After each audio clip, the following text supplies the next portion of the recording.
Sports presents the National Football League. Today, it's the Buffalo Bills versus the New England Patriots. What an absolutely gorgeous afternoon in New England. The temperature is 40 degrees, just a little bit of a wind, and the forecast sunny skies for this afternoon. Hello, everybody. I'm Charlie Jones, along with Merlin Olsen. We have the Buffalo Bills. Their record is 7-3. Well on their way to the playoffs. The New England Patriots, their record is 3-7. How in the world do the Buffalo Bills get up for a game like this? Charlie, I think that's the greatest challenge for a coach that there is, getting ready for a team that not only has had difficulty playing, but they are decimated by injury.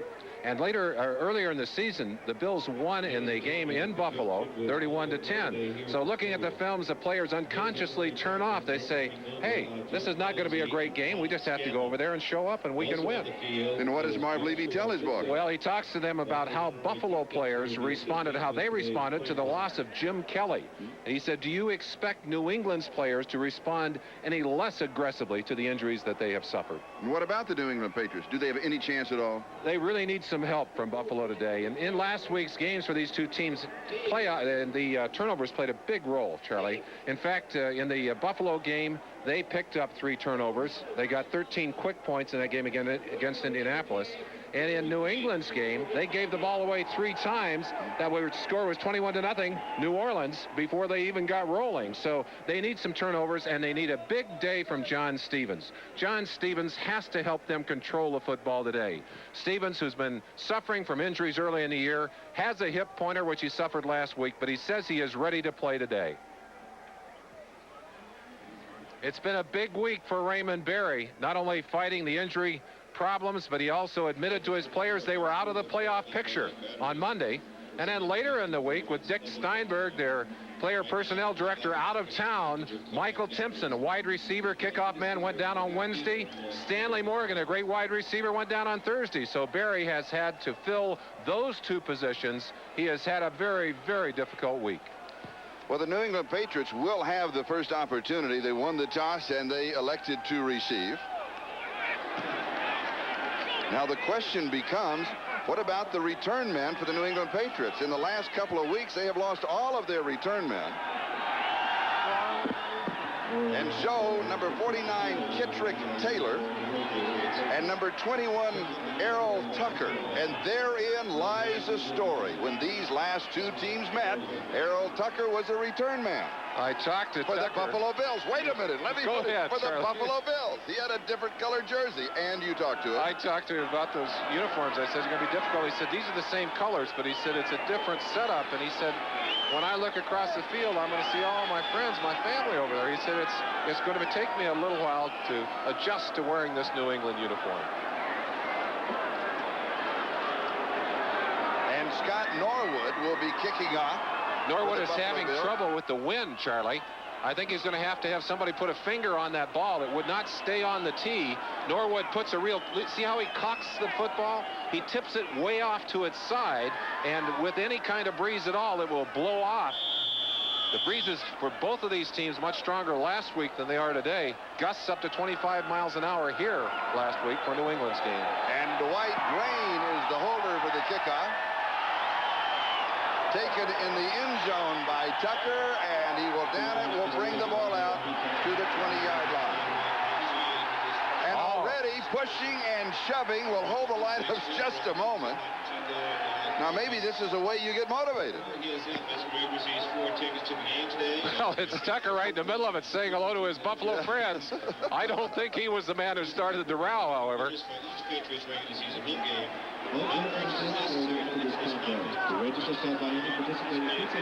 So we'll hold the lineups for you just a moment. We wanted to get right to see if anything extraordinary happened. Usually it's just an exchange of pleasantries, but this can motivate you immediately. Well, there's no question there will be a lot of emotion on the New England side. If they're going to win today, they will have to be emotional. Steve Grogan, the quarterback.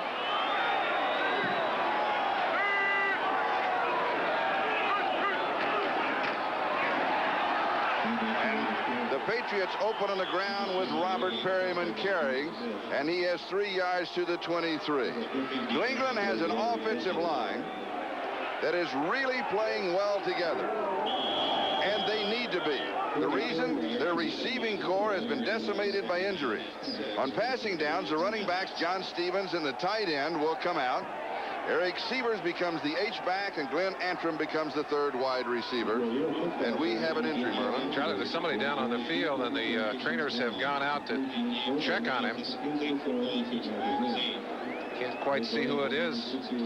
We know it's not Talley. We know it's not Shane Conlon. Is it Cornelius Bennett? Yes, that's who it is, number 55. He's up on his feet and walking. But Cornelius Bennett, an anchor on that left-hand side, would certainly be a blow to lose him, although he appears to be coming off rather comfortably under his own power.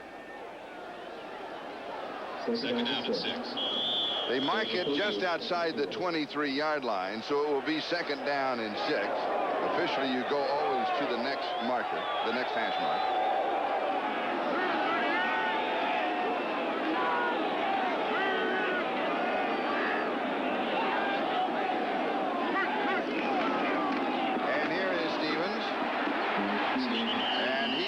To the 28-yard line, has 4. It's going to be third down. Is still a couple. Let's look at that Buffalo defense featuring an extremely talented front 7. On passing downs early in the game, Shane Conlon and Ray Bentley will come out. Mickey Sutton and John Hagee come in. But if Shane Conlon has his way, then he'll stay in, and Mickey Sutton will replace Darrell Talley.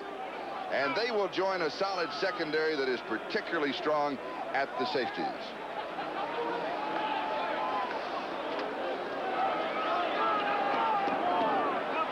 Third down and 2. And they're in the shotgun. Interesting call. Brogan has plenty of time, but knocked down at the line. Art Still, number 72. Those big, long arms of Art Still reaching up at 6'7", 265 pounds. He just got up there and swatted it down. Watch on the right-hand side of your screen. Number 67 moving in right there. 2 players blocking him, and he's nowhere near the ball. But you see the hand up and bats the ball away. As good as a sack. So Jeff Beagles, with a 39.1-yard average, will be kicking to Mickey Sutton. Sutton looking right into the sun, Charlie. Pretty good kick. Sutton takes it at the 26. Good block. And he returns to the 40-yard line. Buffalo's offense. The Bills' offensive line really took charge during Jim Kelly's 3-game absence. But Kelly is back. The Bills, however, they still continue to run the ball, featuring both Larry Kennebrew and Thurman Thomas. When they go to 3 wide receivers, Kennebrew and the tight end Pete Metzelaars come out. Ronnie Harmon comes into the backfield, and Don Beebe becomes the 3rd wide receiver.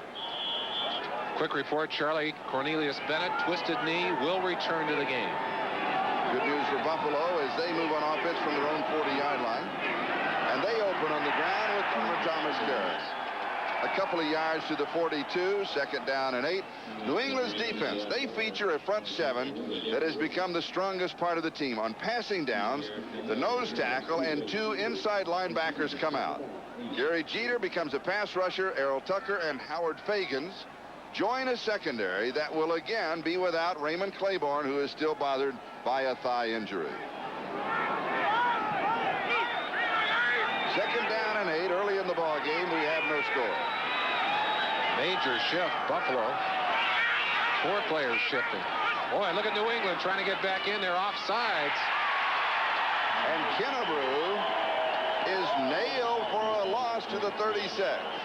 He'll lose 5. When you try and flip-flop with that many people, you run the risk of being caught trying to move that whole defense. Now watch Buffalo. They're going to move tight ends back and forth across the field. They shift the backfield. Watch New England. Once they've made the call, they're going to try and flip-flop as well. They're late in doing it, and it's Tim Goad, number 72, who is trying to move across and get into position that jumps off sides. And that's exactly what Buffalo is trying to do, create confusion with the flip-flop, take advantage of what New England is doing. Meanwhile, there was a flag on a play, the penalty against New England, and the ball is placed at the 47-yard line. The down goes over, and it'll be second down And around 2, 2.5. Well, officially 3. Second and 3. And the Patriot defense rising to the occasion as Thurman Thomas is brought down by Maurice Hurst. Thing you'd always like to do with a great running back, and Thomas has become a great running back. In fact, Charlie, I think Thurman Thomas right at this moment is the most effective running back in the league if you consider both run and pass. He is just having a great year, accounting for 34% of the Buffalo offense. And also a very dapper dresser. When we talked to him last night, he had a great black leather hat on. I was trying to get it away from him. Never could. Look out. There he goes. Got the first down and more. 40-yard line of New England. A gain of 13. Roland James with the tackle. Yeah, we talked about how dapper he looked with his black hat on. I'm sure that in the films he'll be congratulated for the way he looks on this play. Excellent blocking up front right there. Good job as they just drive across on the inside. Thurman Thomas doing a great job. That was Wolford getting that trap block. You saw his rushing yardage, that plus his receiving yardage, more than 1,300, leading the NFL in combined yardage. And it's a first down at the 40. Kelly to throw over the middle, and it's incomplete.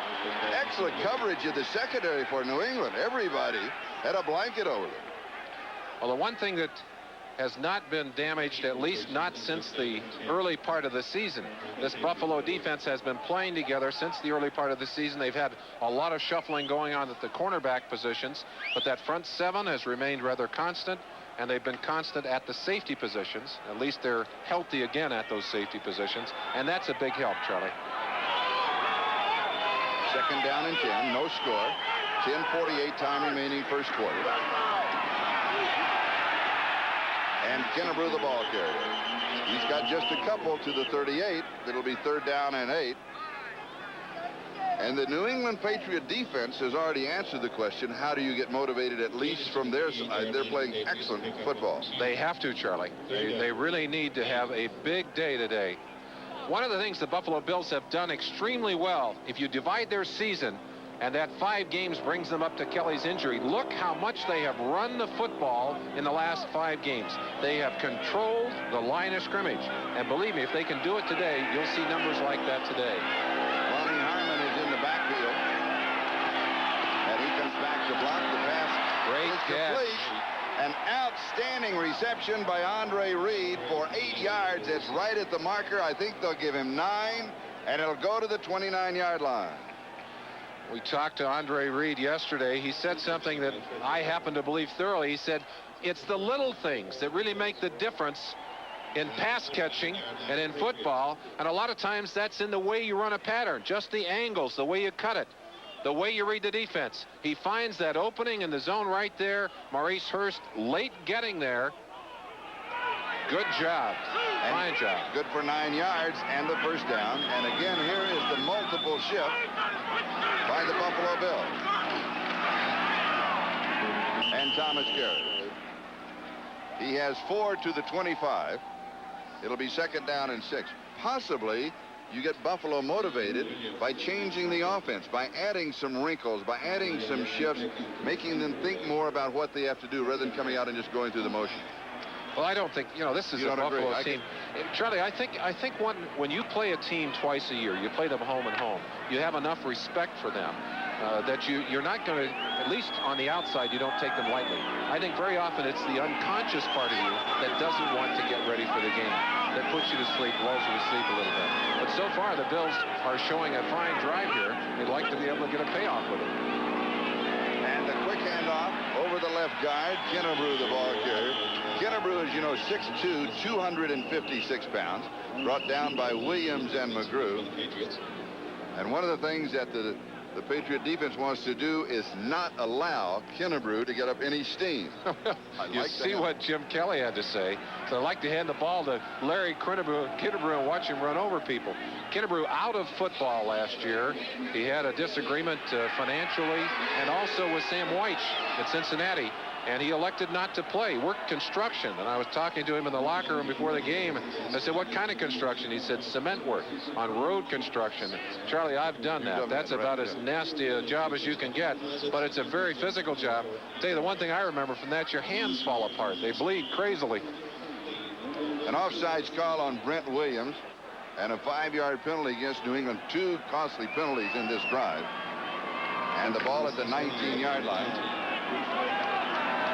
The one thing you don't want to do when you have injuries is try and do it all by yourself. Very often that will contribute to the mistakes, the anxiety that gets you offside, gets you trying to jump the count. First down. Kennebrew picks it up. Ed Reynolds with the tackle.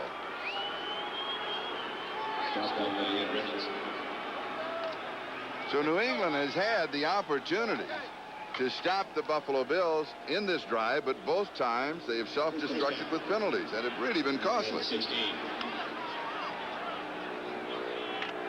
Buffalo opens with a play selection, 7 runs and 2 passes. Well, we showed you those numbers moments ago. In the last 5 games, running the ball 65% of the time, much higher than that here today. And they run it again. Oh, that's the turf. Thurman Thomas makes his cut. Did it grab too much? Charlie, this is an old turf, and the nap has gone off of it. The turf itself is very sticky in spots, but in other places it changes. It's not as sticky. It's a very dangerous turf. In fact, we talked about the 2 injuries earlier in the week. Those injuries on this turf by players running without being hit. Metzlar's 88, a fine block, and there's, boy, if it were not possible for Thomas to keep his feet there, he could have filled in behind Kennebrew and Metzlar's and made about 4 or 5 more yards. Thomas 21 yards and 5 carries. And a sweep to the left side. Thomas again. And he'll go to the 8-yard line, so he's got 3. It's going to be 3rd down and still a couple to go. Well, let's see what else is happening. Kansas City, Cleveland, no score. Detroit with an early lead. San Diego, Pittsburgh, no score. These are the early games along with ours. 3-yard gain to the 8. 3rd down. Dallas quickly in front of Miami. Oh, that's interesting for the start. Minnesota out in front of Philadelphia 6-0. And here, oh, we got a couple others. Tampa Bay, Chicago, no score. And Atlanta with a quick lead. Here we have no score. And just over 6 minutes to go, first quarter. This has been a very long drive for the Buffalo Bills. Shotgun handoff. First down. 3-yard line. It'll be first down and goal to go. Johnny Rimbert with the tackle. So even in the obvious passing situations, or what seemed to be an obvious passing situation, out of the shotgun, the Buffalo Bills electing to go with the run. Here it is. Snap to Kelly. Forward handoff to Thurman Thomas. The only back, Joe Devlin. Little push out there. Howard Ballard, 75. Little block inside. Will Wolford blocking up front. Kent Hull. Good job by that offensive line. And Charlie, you said it in the introduction. Since the injury to Kelly, they have really taken charge. Jamie Mueller has checked into the offensive set. There it is.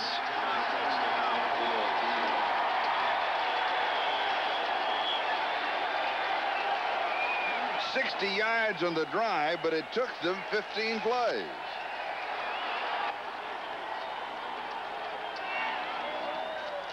And Thomas goes in from 3 yards out.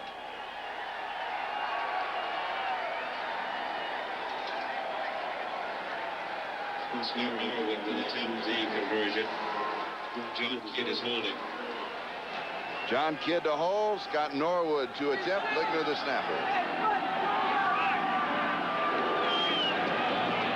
And the extra point is good. And Buffalo has the early lead, 7-0. As Thurman Thomas goes in from 3 yards out.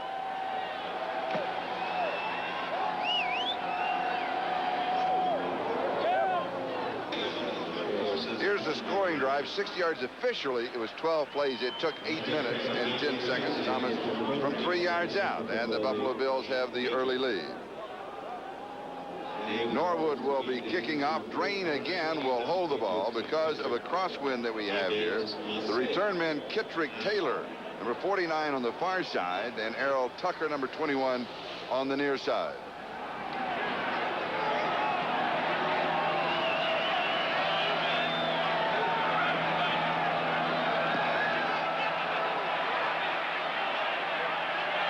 And Tucker has it. He's to the 20. Goes back at the 25 and returns to the 27-yard line. Let's go back to the touchdown. Watch Keith McKellar coming in from the outside, and he becomes a trapper in the inside. We get the play right here as we drive up inside. Watch the blocking now. Trap Tim Goad, and there's Thomas driving his way into the end zone. And watch the play in close-up action. McKellar in motion, dives inside.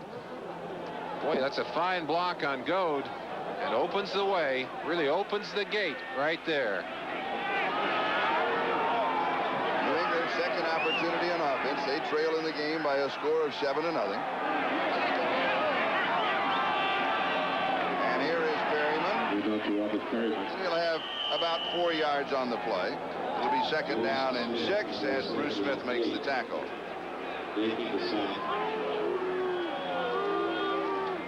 Perryman having to take a lot more of the responsibility during this year than he did last year with all of the injuries to John Stevens, and has grown tremendously in the process. Has become a much better blocker, has done a fine job of running the football as well.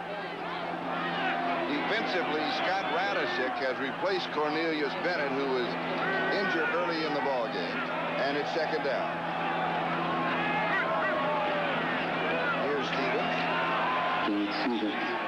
And he leans across the 35. They'll mark it right at the 35, a gain of 3. So it's be third down and still a couple to go. Art Still makes the tackle. Fred Smirlis, one of the grand old men of this game of football, and he gets a kick out of that himself. Said last week, the defense only on the field for 18 minutes. He said, that's great for us old guys. You see him 76 in the middle of your screen there. He said, we don't have to drink nearly as much Geritol when we get home, when we're on the field just a short time. Eric Sievers comes in, and in the set is the second tight end. He'll also be working as an H-back. He's the Patriots' leading receiver. Good play backside. Stevens the ball carrier, and Bruce Smith with the tackle. If you can't block Bruce Smith on the backside of the play, watch out. He's one of the great pursuit defensive ends in football. Number 78 just closes the door from the backside. You'll see him coming from the left side of your picture. No one, well, Sievers trying to block him there. No one gets enough of him. He just sweeps in from the backside and cuts Stevens down. Tremendous quickness from the big man. And Jeff Beagles will be kicking to Mickey Sutton. And there's improvement. Well, now the man in the backfield is moving backwards. I'm not so sure if he's the only one moving, if that should be called against him, Charlie. Now, that's motion, technically, and he is moving backwards away from the line of scrimmage. I don't think they should call a penalty if he is the only one moving. Let's see if there's anyone else who is moving. All right, here, let's go back to the play, and we can perhaps see. Here's the man that's going to move right here, and he is behind the line of scrimmage. Let's see if anyone else moves. He's moving backwards on this play. See him? Oh, we also got a movement from the left-hand side. So I think they're talking about it right now. Yes. Yeah, there was a movement by one of the linemen as well. But if it were only that man standing behind the ball, Charlie, I think that's just pure motion. 5 yards, fourth down. Ball start, 5 yards. And we'll repeat the fourth down. So Jeff Beagles will again be kicking to Mickey Sutton, or still be kicking to Mickey Sutton. Or we'll try to kick to Mickey Sutton. He had one blocked early in the year, Charlie. Any of the above has good pressure. And he gets a high floater. Fair catch is called for at the 29-yard line. So Buffalo has the early lead, 7-0 after that 43-yard kick. We'll be back in a moment. Welcome back to Sullivan Stadium. The temperature 40 degrees, clear sky. A little bit of a crosswind, and Buffalo with the early lead, 7-0, and the Bills at their own 29. That wind, by the way, Charlie, will drop the chill factor here, and late in the game when the sun leaves the field, it will get very cold down there on the field.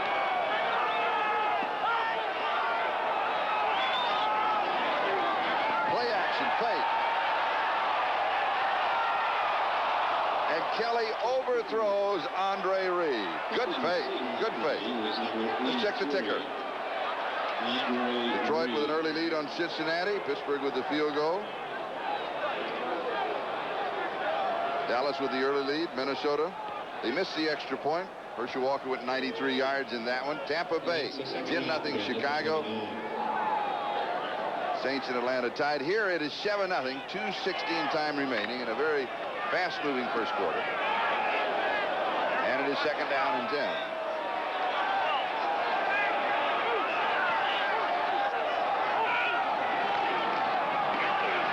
Thurman Thomas near the 40-yard line. He should have the first down as he picks up 10. We talked to Marv Levy yesterday, and Levy shared with us a little of his insight into the game of football and gave us his 4 keys to winning. The first of which, you might expect this from Levy, run and stop the run. And of course, they have run the ball effectively. Play inspired defense, play inspired special teams, and make big plays. Now, I said, Marv, you didn't mention the passing game. He said, if we do the first one and the second one and the third one, he said, we'll get the passing game in there because you set up the passing game with the run game. And that's always been his philosophy. Control the line of scrimmage.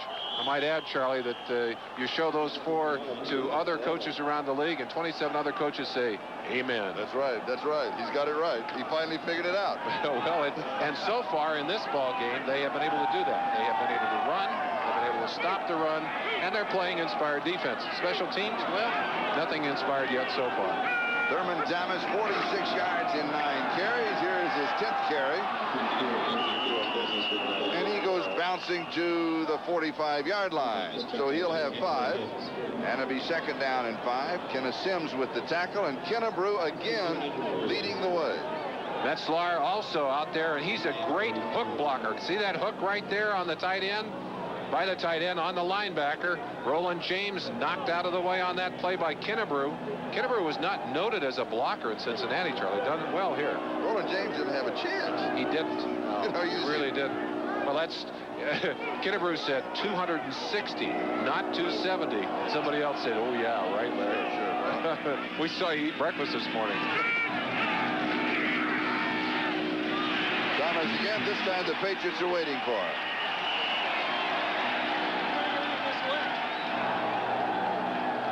That was second down. Tim Goad led the defensive charge.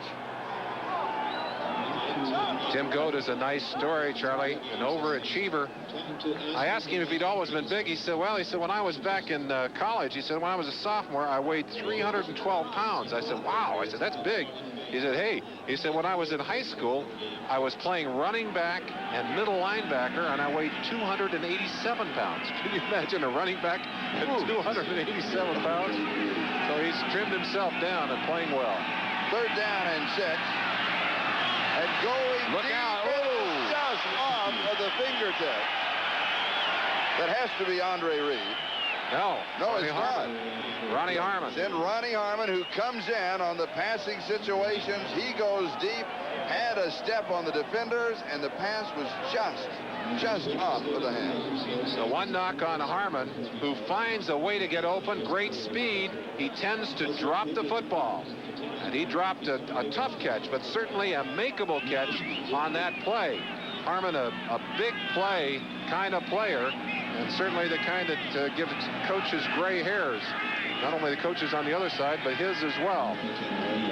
John Kidd will be kicking, and Tucker is the return man. End over end. Oh, and bad reception by Tucker. Look out.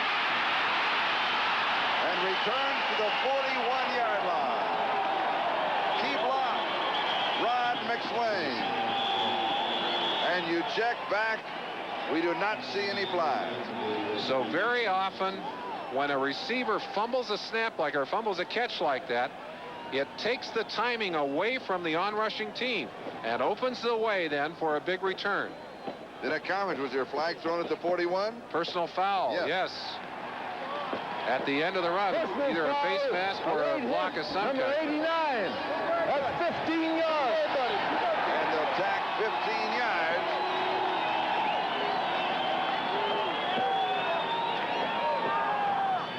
That's 89, Steve Tasker, great special teams player.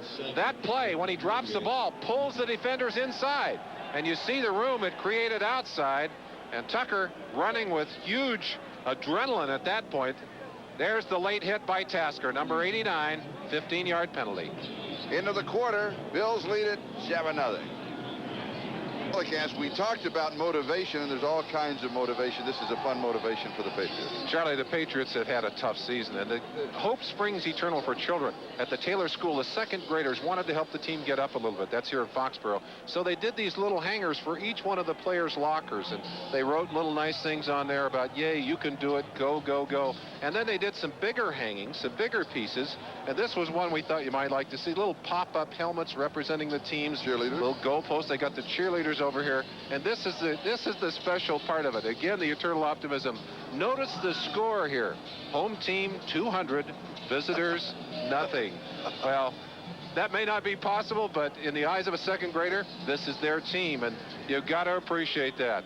Raymond Berry, I'm sure, getting a smile out of that. He hasn't had much to smile about during this season, Charlie. And this was just a few. I mean, that we saw them. They were in the players' lockers. They were in the hallway, down the stairwell. So it was really a neat feeling. The ball at the Buffalo 44-yard line. And Grogan comes out throwing. Cedric Jones, number 83. Charlie, conversations with him yesterday about what he did during this offseason to make sure he didn't drop the ball. And a lot of people know that he bought one of those automatic ball machines to catch the football, caught 400 passes a day, but he said he caught at all different angles. I'm sure this is one he tried, low and away. Watch him go down and concentrate on that football. Very difficult catch. Fine job on first down. He explained to us that there are 18 different kinds of receptions.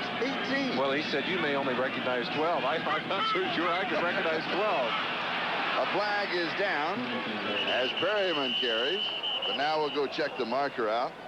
It was second down and 1.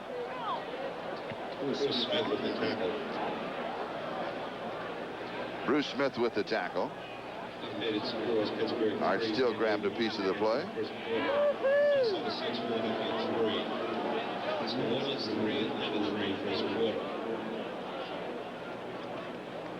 Tampa Bay 10, Chicago Bears nothing. Well, there's a real conversation going on down I like there. Ben Dryden. He gets involved not only with us and with the with the announcement that he makes. Remember the famous one, and he pointed, says he was giving him the business. You can't do that. He'll take charge in there. Oh, yes. He certainly will. I like that. I like him. I do too, Yeah. Charlie. I like the fact that he's going to make sure that everything's going. Well, and it's motion. They're both teams offside. Huh? Illegal motion and encroachment.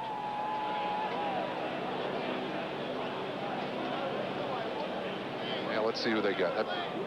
Illegal motion on the offense. Two guys moving at the same time. Defense was in the neutral zone, offset. Well, we know who was in the neutral zone.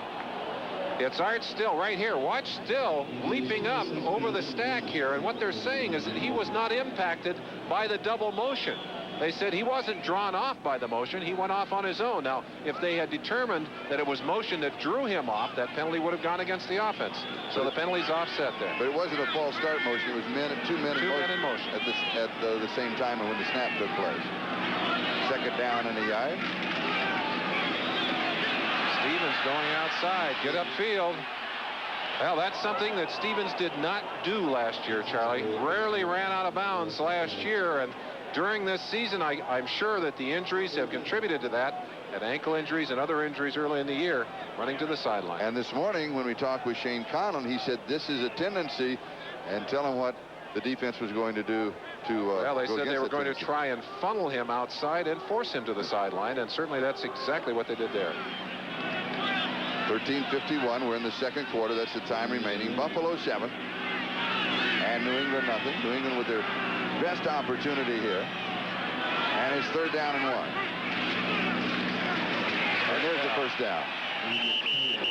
Charlie, I'd like to go back to Cedric Jones. We talked about our visit with him and what he had said about his judge machine and catching 400 passes a day. Looks like Raymond Bentley on the ground. Well, he's up on his feet.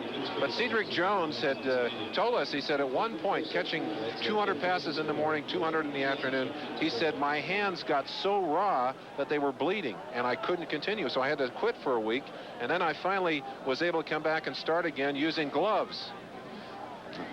All right, we have an injury timeout, and so we'll go away. 13:33 time remaining, first half. Buffalo 7-0. He came off the field. Cornelius Bennett looks like he is ready to play. They have retaped that knee. He looks like he wants to get back into the ballgame, but he is not the kind of player you take risks with, Charlie. We may not see a lot of Cornelius today. First down at the 32-yard line. New England driving to try and tie the game. Stevens sweep to the far side. And now he cuts downfield to the 26. So he'll pick up about 6. It'll be second down and 4. Nate Odoms with the tackle. We talked about the great year that John Stevens had last year and mentioned his injuries. Thigh injury back in August kept him on the sideline for 2 preseason games, and September 17th he ripped up that ankle, and for the earlier game we did at Buffalo, Charlie, he was unavailable, was on the sideline, very, very frustrated. And then last week a hip pointer, so he has had some tough times. John and his wife Kim very active in charities in the Boston area, and Stevens carries just outside the 25, so it's going to be third down and about 3. They were going with a double tight end on the set, and when he won the Old Spice Award, he received a check for $25,000, and he donated it to charity, the Roxbury Comprehensive Community Health Center. And so just one of the many NFL athletes that participate in charities throughout the United States. I know the Buffalo Bills very proud of the way their team gets involved. Interesting that here are 2 backs, Thurman Thomas and John Stevens, both in their second year. Stevens really suffering from that sophomore jinx. Not so Thomas, who's having a great year. Eric Sievers, one of the receivers, and he picks up double coverage. Now he's alone. If Grogan can get it to him, and he cannot, it's going to come up short. That's the one thing you can't do, and Grogan, who has lost that mobility, 4 knee operations have taken their toll on Grogan. He tried to throw it back against the grain, against the body, and he just couldn't get enough on it. Watch him as he'll roll now to his left. He stops. He tries to throw the ball over the top. Simply cannot do it. That's a lineman's dream. Jeff Bryant has the interception. Back in a moment. This is a lineman's dream. A ball hanging in the air. Wright, number 91, and Seals, number 96, are going to fight for this football. I got to tell you, linemen don't get this chance very often, Charlie. And look at that. Hey, mine. No, I got it. Okay. And Jeff Wright comes up with the football. Leon Seals said, man, I had it. It was in my hands. It was my interception. They're the 2 of them, and they're both getting a little credit for that. But Wright got the interception. Thurman Thomas from the 16 out to the 18. It'll be second down and 8. That was the 14th interception by the Bills this year. And Marv Levy, when we talked to him, talked about turnovers. He said, when we win, we have a lot of turnovers. We checked it. 7 wins, they have 9 turnovers. He said, when we lose, we don't have the ball. Minus 9. That's a plus 9 on the takeaway giveaway table. And you're absolutely right, Charlie. And I mentioned that 3 big turnovers last week in the first quarter of that game against Indianapolis gave them 13 points. They'd like to turn this turnover into some points here today. Second and 8. Fumble. And New England has the ball. Well, how do you negate a turnover? You get one of your own. The New England defense comes right back. This is something that Raymond Berry had his team doing from the very first when he came to New England, stripping at the football. Let's watch it. Thomas will cut back against the grain. It's 50. McGrew banging in there. And Ed Reynolds, number 95, from the inside linebacking position, a man there to scoop up that football. And New England with a golden opportunity at the Buffalo 16. And Ed Reynolds does not want to let the ball go. You see McGrew stripping that football away, number 50. Thomas didn't have enough of a handle on it. And this is, as you said, extremely fine field position. Grogan to throw for it. Has pressure. Great hit. Talley, number 56, Darryl Talley, coming from that right-hand side. It's so hard over there because you got Bruce Smith to deal with on that offensive left side. Let's take a look now. Raymond Berry has an interesting way of calling plays. He'll determine whether it's run or pass. The man with the red hat, Richard Woods, the linebacker or quarterback coach, if it's a passing play, will call a pass. Bobby Greer on the right, if it's a running play, will call a run. And Flutie, standing in the middle, has to decipher all this and signal it into the quarterback.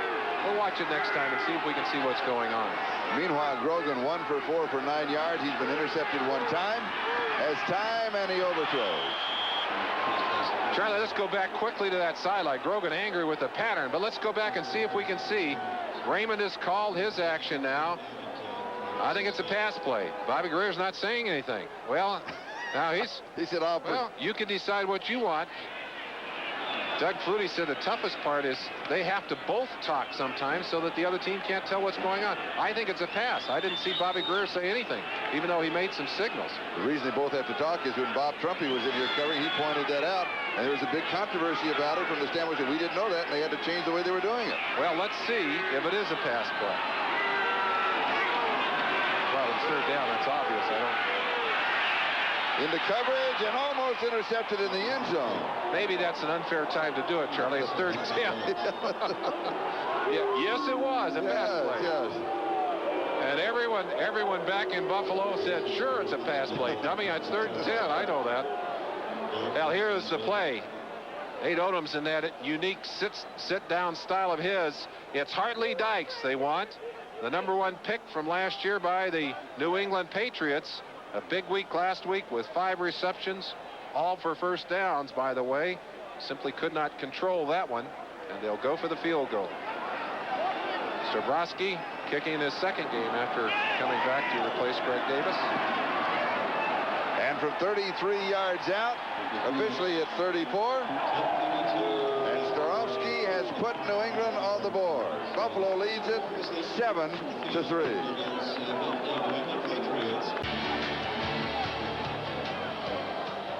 As you can see, we have a cross breeze, a cool afternoon.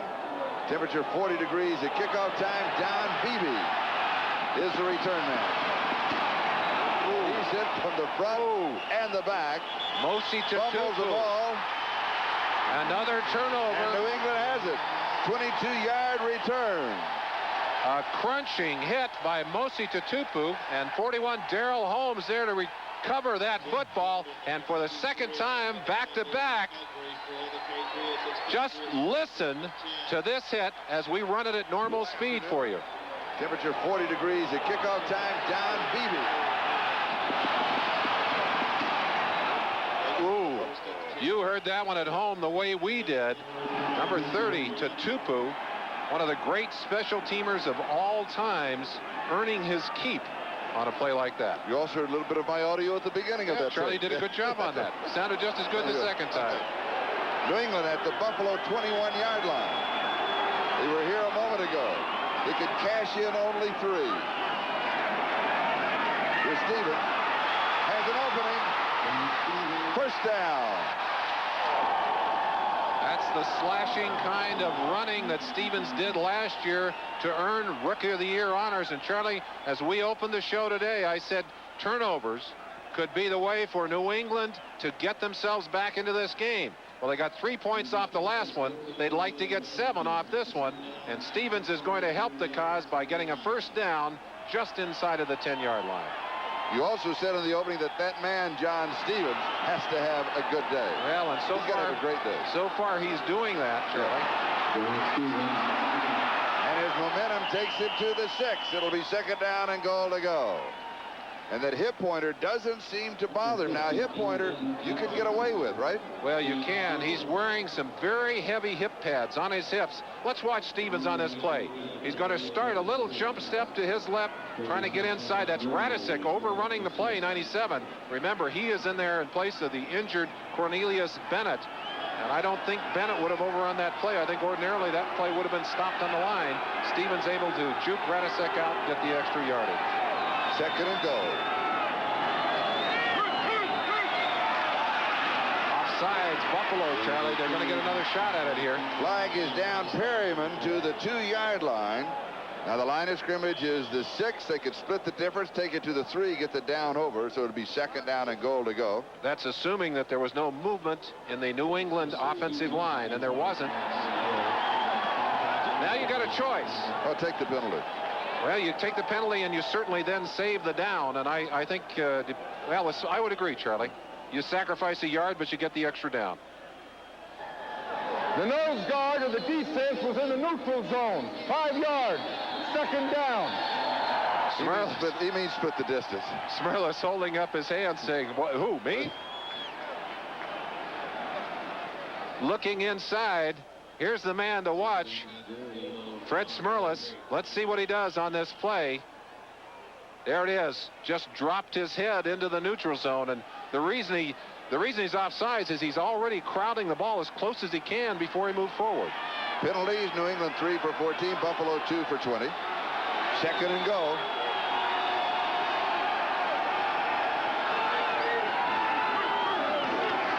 Perryman.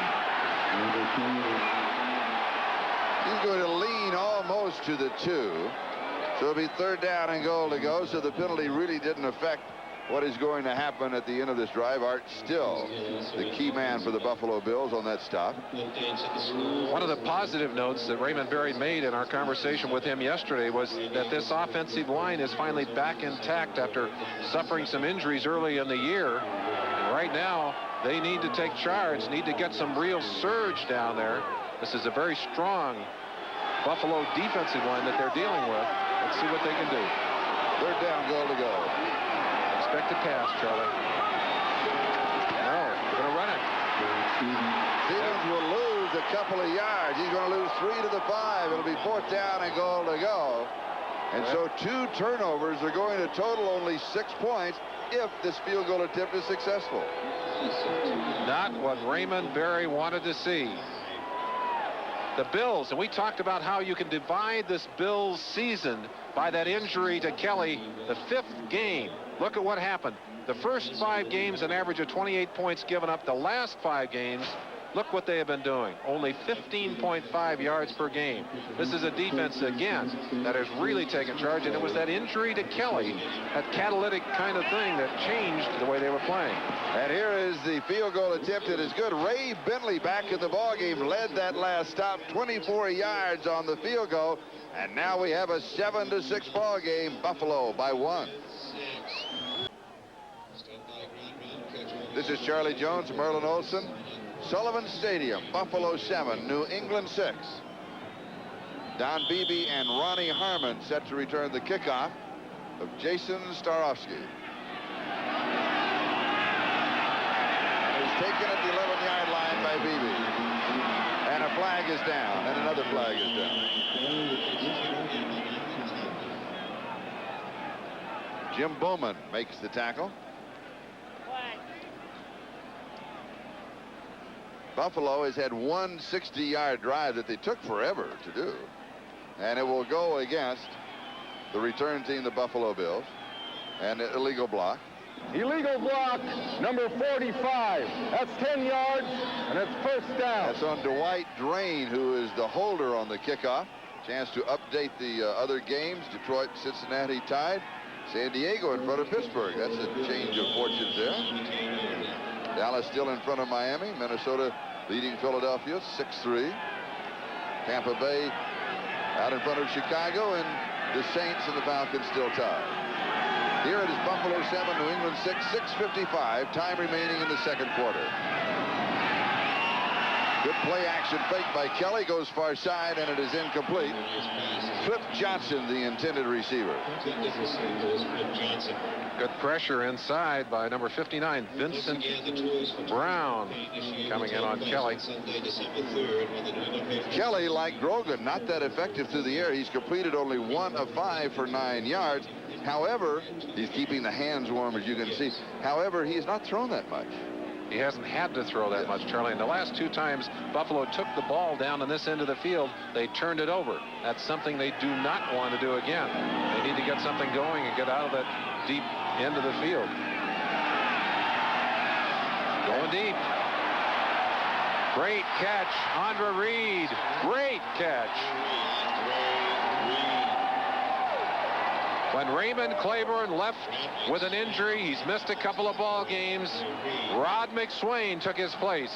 You got a new face in the secondary, you go check him out. And who do you send to do it? You send your best receiver, number 83, Andre Reed. Watch this stretch for the catch. Ooh, great move. Reed has made some unbelievable catches on the year and some great runs afterwards. 48 yards. The first big play. The big play, the results for Marv Levy of all the other things that he talked about. That certainly takes them out of the deep end of the field and gets them into New England territory. Thurman Thomas, the ball carrier. From the 35 down to the 29. He's got 6, and it'll be 2nd down and 4. Just as a tack on to that catch by Reed, when we talked to him yesterday, talking about what he did to improve his own performance, he took up juggling to work with his hands, to get his hands to be more pliable so he could control the football better. Well, he didn't juggle that one, Charlie. He just pulled it home. A reminder to our viewers that we'll be selecting the Budweiser Most Valuable Player for today's game at the conclusion of the ball game. 2nd down and 4. And here comes a blitz, and incomplete. Kelly read the blitz, was looking for the hot receiver, and that time the hot receiver was Andre Reed. I'm not sure that Reed read the blitz or if Kelly just simply had to get rid of it too soon. I think the blitz was timed perfectly by New England. They were on him so quickly. That's number 95 in there, Ed Reynolds, who came in and they just outmanned Buffalo on the inside. Reynolds in there so quickly that Kelly just had to unload the football. So perfect timing on the blitz by the Patriots forced the bad pass from Kelly. 3rd, 5 yards to go.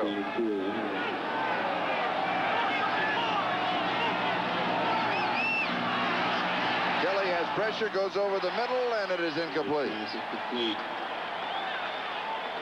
A reminder to our viewers to stay tuned for Game 2 of today's doubleheader. The Seattle Seahawks head east. They'll be taking on the NFC East leading New York Giants immediately following the conclusion of the Bills-Patriots game. And then on Thanksgiving Day, and this is always a holiday tradition, the Detroit Lions hosting the Cleveland Browns. The Browns battle the Lions, and Heisman Trophy winner Barry Sanders, who's already scored a touchdown today. That's Thanksgiving Day on NBC. Charlie, they've elected to go for it on 4th down, feeling that it's out of the range. But let's see, maybe they're just trying to draw an offsides call. An offside call would be enough. Let's see if Kelly is just barking and trying to get them offsides. Nope, they're going to run a play. And they've got the 1st down. And more. 8-yard line. Don Beebe.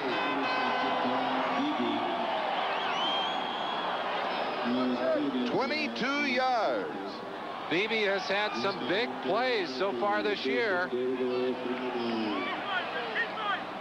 He certainly has come up with one here. Beebe on the outside. Just have a chance to watch him. Watch him step forward and delay as they clear it out here and then come across the middle of the field to make this catch. Once he catches the ball, the little delay right there across the middle of the field, and now watch him turn it up and use that great speed. He's a flyer, Charlie. Kelly now 3 for 9, 79 yards. He improves the numbers, and he'll add another one as he goes to Thurman Thomas. 6-yard line. Charlie, when Rob Riddick went down early in the season, Thurman Thomas had to take on a bigger role in the passing game. They didn't know how he would respond to that. He's responded extremely well, has become an excellent receiver. Look at those numbers, 38 receptions, over 400 yards. I said it earlier, I don't think there's a halfback, I don't think there's a back in football who is more effective pass and run at this moment in the NFL than Thurman Thomas. Great catch on that last play. 2nd and goal at the 6. Good defense. Killebrew is stopped in his tracks. Brent Williams and Johnny Rembert were there. Defensively for the Patriots. If you're going to get Killebrew, you got to get him early. Well, you better get him with some big people. They're coming with the blitz. Rembert there very quickly got Killebrew before he got started, and that's the way to do it. And look how many red shirts. 1, 2, 3, 4, 5. Well, it takes about that many.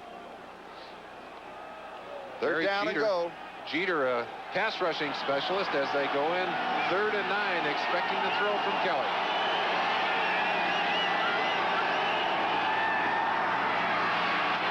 Over the middle, pass is complete to Beebe, and he is dropped at the 6.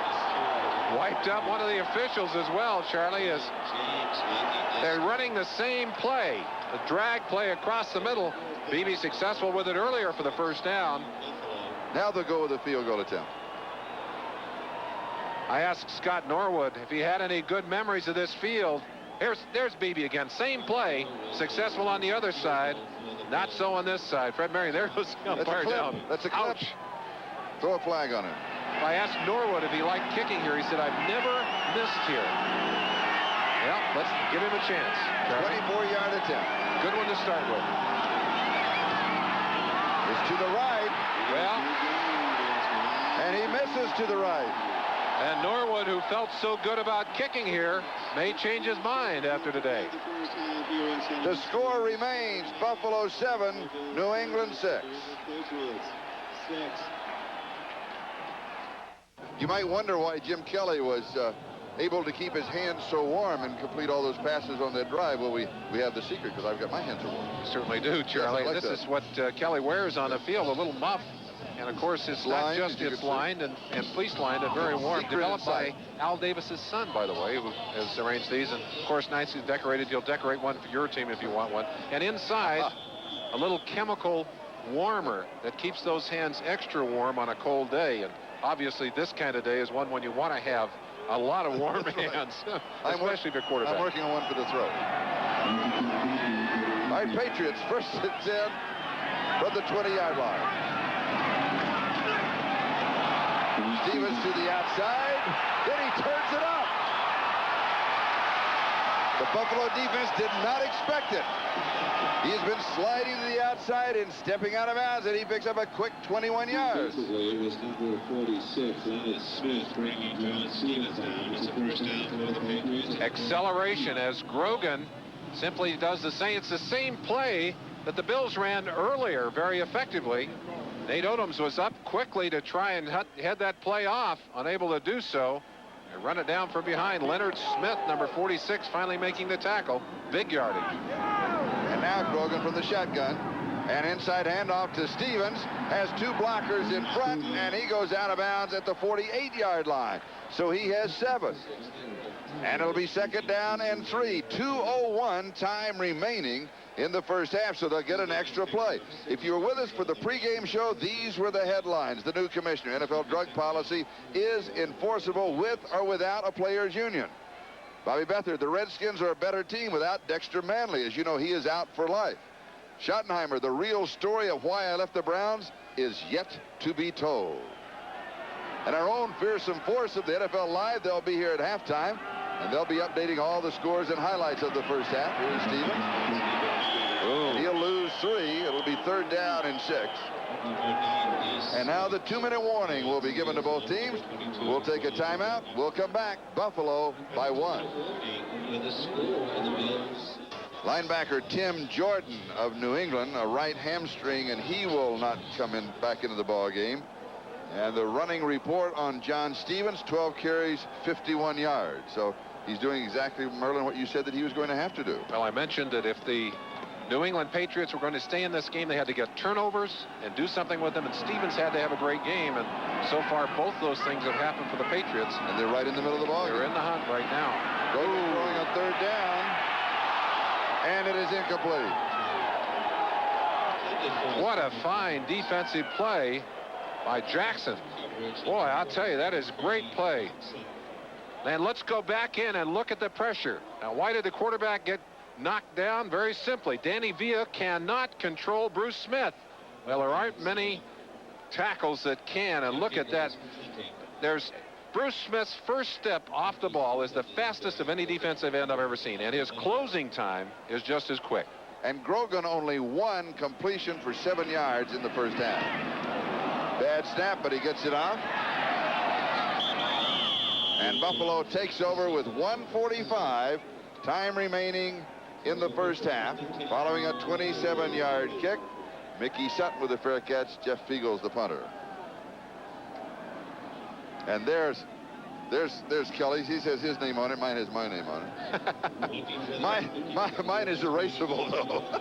Well, Charlie, the one, you bring a team in from the West Coast or down in Florida, and even on a day like today, they'll be very cold. This Buffalo team, hey, they're out there in shirt sleeves before the game. They said, this is a warm day. This is nice. It's snowing in Buffalo. They can handle this weather without any problem. Kelly drops it again over the middle, a middle screen on the delay. Thurman Thomas to the 40. Now he goes out of bounds at the 44-yard line to stop the clock. 1:36, a lot of time remaining, 17 yards. First down, Buffalo. Looking to the right, good head fake, and sets up the middle screen. As you can see, the lineman staying there. Thomas behind them, but it was the head fake and the look to the right side, but the veteran quarterback that set it up. Now this one he bounces, and it is going to be incomplete. Ronnie Harmon, the intended receiver, but he took it on the bounce. Jim Kelly, touchdown passes last season in 16 games. He had 15. Look what he's done this season in 7 games. He is really having a fine year. On the money to Beebe. Beebe out of bounds, stops the clock at the New England 42-yard line. Charlie, I think the thing that Kelly has improved most, we have a flag down on the far side of the field. The thing that Kelly has improved most on during this season is that kind of throw to the outside. He's always thrown great down the middle. He's throwing better to the outside this year, and also his ability not to make the mistakes when he's scrambling. He's always been able to stay in the pocket. Big, strong quarterback, and not afraid to do that. May have been on Ken Sims. I think he was a little late getting off. May have been called for 12 men on the field, and one of the situation substitutions with players always moving in and out. 12 men on the field on a defense. That's You're right, Charlie. Good call. Good eyes on that one. Second down. I can't take all of the credit. I didn't see it. My spot. You had a great backup crew here. They see everything. You mean you had more than 2 eyes on that one, yes. Kelly will be happy to take the 5 yards. 6 out of 13 on the day for almost 100 yards. Not a great passing day, but on a day when you're running the ball effectively, not a bad way to go. And he has had a couple of big passes so far today.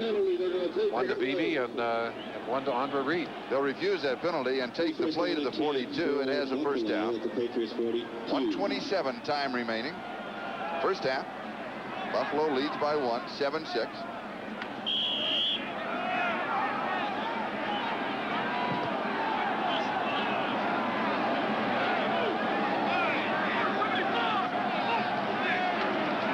From the shotgun, and it's incomplete.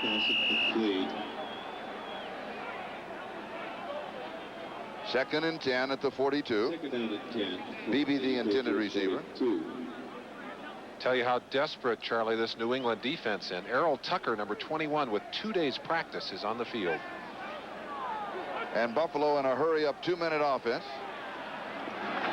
Sideline pass is complete. Great catch. And out of bounds at the 29. First down, gain of 13. Excellent concentration, and Beebe is fitting in so well. They love his speed, and they also love his hands when he handles the ball like that. Senses that sideline so well. And as you notice, be sure to be with us at halftime, NFL Live. Bob Costas and OJ will be updating all the scores and highlights. Good catch again. At the 8-yard line, Ronnie Harmon. 21 yards, first and goal. Charlie, so often when we see that ball thrown on the sideline and we say the receiver couldn't stay in bounds, a lot of time the ball is thrown so a receiver can't. Kelly gives his receiver room with that throw, and Harmon dropped the pass early, makes that catch for the nice first down inside the 10. And even though they went out of bounds to stop the clock, they're in a hurry-up mode. They're in that 2-minute offense. Kelly, he can do it. He did it against Miami. No, he goes down. Yeah, he's got a holding call back there, Charlie, and that is going to hurt. That is going to hurt him. No, not holding. Personal foul. Lawrence McGrew, did he go to the face? Yeah, he's pointing to number 50. To the face mask, I would think. Let's see what he says. No, he pointed the wrong way. Did he? To shake the head means he erased it. He said, no, I didn't mean that. It's against me. 59 on the defense. Head slap. Head slap. You were the master of the head slap. You and Deacon Jones. 59. Well, he pointed at McGrew first. Now he goes back in. Let's see if we can see the head slap. There it comes. Right. Well, no, we don't see it. It must have taken place earlier. That's the only thing I can tell you. The flag was already on the ground, so it must have taken place earlier. Vincent Brown. Now there's a physical specimen. 35-inch waist. He wears a size 54 coat. 54 coats. Where do you buy your clothes? He says, kind of hard to find shirts. Well, big play there. Taylor, good play. First and goal. His clothes are tailor-made, no question. Raymond Thomas cut off outside. Good defensive play by Johnny Rembert. Because Rembert got isolated, and he tried to move back inside of him, and Rembert had to make the play, and he did at the 5. We've got a timeout. 55 seconds left in the first half. Buffalo leads by 1, 7-6. Scott Norwood just missed it, missed it to the right. His shortest miss in his career, and first time he's ever missed in the stadium. Disappointing. They want to come away with 7. It's 2nd and 5 after that loss by Thomas. Big tackle on that play by Johnny Rembert. Let's see what they've got cooked up. Ted Marcia-Broda sending in the calls while Norwood warms up on the sideline, and I'm sure saying, how in the world could I miss that short one? 3 wide receivers and Ronnie Harmon, who in reality is the 4th wide receiver. Kelly not happy with the formation, moved it around. Inside handoff to Thomas. Maybe a face mask. No, they're not going to call it. For Thomas, that is his 16th carry in the ball game, and he has 55 yards rushing in the first half. Jeter had a piece of Thomas in the backfield and lost him. Would have had him for a loss. Thomas pulled out of that play. Watch him now. Number 99 breaking inside. Will get a piece of Thomas right there from the backside. Could not hang on. Thomas finally stopped on the outside. Almost a face mask call. I thought I saw it there. Charlie, I think you're right. Fred Marion. Roland James, number 38, making the stop. It's going to be 3rd down, 3 yards to go. But what the defender did is that when he felt his hands on the face mask, if you notice, he didn't grab or try to tie. He let it slide down to the body so that the head didn't move, so he didn't get the call. Well, it doesn't matter if you touch the mask. But the official obviously did not see it or did not call it. Well, he didn't see it. He saw it. He was calling. Not so sure. They see a lot of holding they don't call. You're more cynical than I am. You can't tell me they're calling all the holding that's taking place out there. 3rd down, 4 yards to go. Big down for Buffalo. Short lead, 7-6. Ooh. Kelly with the pressure. The pass. Is it a fumble? It may be a fumble. Are they saying fumble? Did he come forward with it? Or did the hit cause it? Bidreith is pointing it down. Charlie, it looked to me like that ball started forward on Kelly's hand, but they're saying that it was a fumble. Levy is saying, wait a minute, he's throwing the football. Now, this is a possession ruling. They may look at it upstairs. Kelly is saying, look, I started forward. Dreith saying, no way. You watch for yourself. If the arm starts forward, then it's a pass. I got to say, I think that's a pass. I think it's a pass, and that's Rembert making the sack. Big play by Rembert moments ago on the left side. He's had 2 big plays, but backed up against the goal line. Yeah, he had started it forward. The wrist had started broken just a little. He was hit. The ball falls off to the right-hand side. Well, but are they going to review it? Yes, I think they are. I think they've stepped over the ball. They are indeed reviewing the play. Well, let's show it to him again. We'll help him out. Now, of course, if it is reversed by the officials in the replay booth, if they say that it was a forward pass, an incomplete forward pass, there'll be an opportunity here for the field goal. Be 4th down. The key is the arm and the wrist, and was he in the passing motion?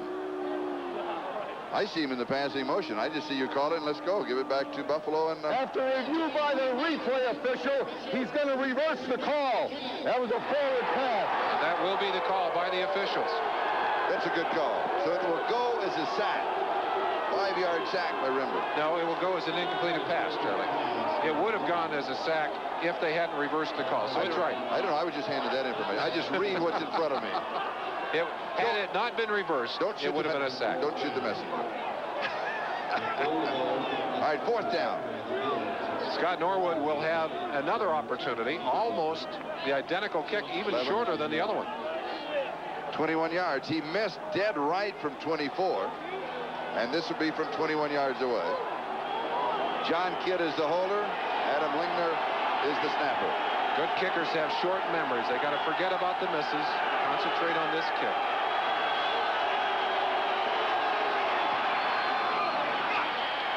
It doesn't get any perfect. And a flag's down. Any more perfect. Flag is down. Bindreith is holding. Well. Holding against Buffalo. Now, from a relatively easy kick, we go back 10. It'll be from 21. It was from, he's from 31. I shouldn't say relatively easy. They're easy for me. I don't have to kick them. 97 offense holding. Scott Radisick, linebacker who's in at a wing position. He's the far side of your screen, right-hand side. Watch him reach out. Man goes by him, and he jerks. Oh, yes. That's a takedown. That's 28, Jim Bowman, the Patriot that he grabbed. He was afraid he was going to get inside, so he just hooked him and jerked him down inside. Good call by the official. Radisick, who is playing today for the injured Cornelius Bennett, and also doing double duty on the special teams. 31 yards on the attempt.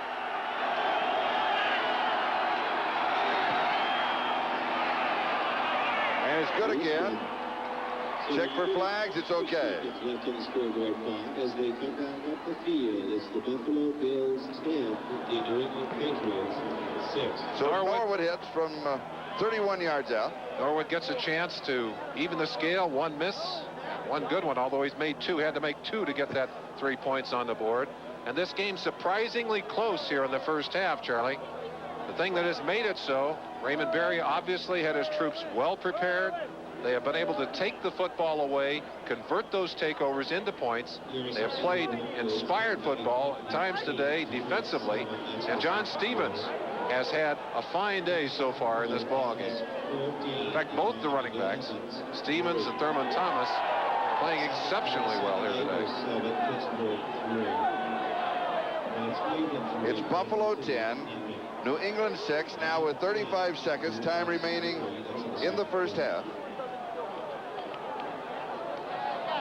In the AFC East, Buffalo leading at the 7-3 record. Miami just a game back at 6-4. Then it's Indianapolis at 4-6, New England at 3-7, and the Jets at 2-8. Miami at Dallas today. The Jets are at Indianapolis tonight. And next week, Cincinnati's at Buffalo and New England at the Raiders. Kittrick Taylor and Errol Tucker are the return men. Taylor 49, Tucker 21. If you're a New England fan and you say, who are those people? They were just signed this week. And they're still introducing themselves to their teammates. And Taylor will down it in the end zone. And New England will go to work at their own 20-yard line. Still with 35 seconds of time remaining. The statistics on the quarterback, Steve Grogan, 1 of 7 for 9 yards and an interception. He has had some real heat on him today. Certainly not the kind of statistics he will be proud of at all. Grogan, a real competitor, though. And he has the respect of this Buffalo defense. They're not going to look at those numbers. New England 4 wide receivers, Hartley Dykes, Cedric Jones, Glenn Antrim, the rookie free agent from UConn, and Eric Sievers, who doubles as a tight end, H-back, and sometimes wide receiver. And this pass is complete to Stevens, and he goes rolling up to the 30-yard line. A gain of 9 yards on the play. They're going to mark it the 29. Did not get out of bounds, or did he? They've stopped the clock.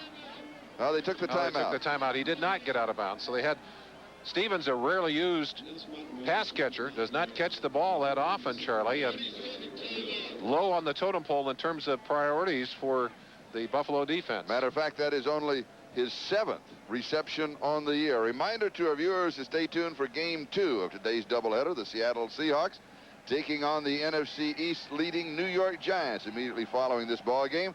And then be sure to be with us on Thanksgiving Day. It's a holiday tradition from the Motor City. You'll have turkey at home this year, but this is a game that you've enjoyed doing for many years in the past. I certainly have, Charlie. And Cleveland in the middle of that race in the AFC Central Division. They'll have their hands full. Detroit playing that interesting run and shoot offense. What do they call it? Silver rush now? I hope these guys are less one-dimensional in this halftime show than they are in that picture. I'm sure they will be. Grogan goes over the middle, and it is incomplete. Hartley Dykes. And there's a roughing call, I think, on Bruce Smith. Nailed Grogan. A chance for you to watch the play. They call Smith for roughing the passer. Just breaks inside on the stunt. Number 79. Got it for going high on him. And they got him up into the face right there. Talley, I think, was the other man there. 96, Leon Seals saying, what do you mean, man? He was right there. He didn't take the extra step. Charlie, what did the official say? Did they say going at the head here? Yes, yeah. See, he was in time, but he goes high and hits him in the head. That's Talley, the linebacker, in there, and they sandwich. Well, Leon Seals almost ran over Bruce Smith on the way over to argue with the official. He's trying to be an attorney. Now, they have tried to protect Grogan. In fact, a couple of calls last week in that game, very quickly thrown to roughing calls. 44-yard line. Grogan goes deep. Away. Incomplete. And we're down to 18 seconds left in the first half. Charlie, when I talked to Walt Corey, the defensive coordinator of this Buffalo Bill team, he said he really hates to play against the New England Patriots. I said, why is that? He said, because Raymond Berry does such a great job of disguising what he wants to do. He doesn't give you any tendencies. Usually a team has tendencies, and Berry spends his whole week trying to help his team break those tendencies. And they'll look and be very careful. And of course, Wood and Greer obviously have to be in on that because they are the men actually calling the play. But Berry helps him set up that game plan on the ready list. Grogan over the middle. This pass is complete, and then the ball comes loose. But they're going to rule it down. Eric Sievers on the receiving end for 7. The official pointed right to the ground, and they're going to rule it down right there at the 49-yard line. The ground cannot call a fumble. The official saying the catch was registered. Ball came loose as Sievers hit the ground. The end of the play now. Eric Sievers, you mentioned it, Charlie, the leading receiver, Radisic there. I think that ball, well, hard to see where the knee is. Maybe we can run it. Do we have another angle of it?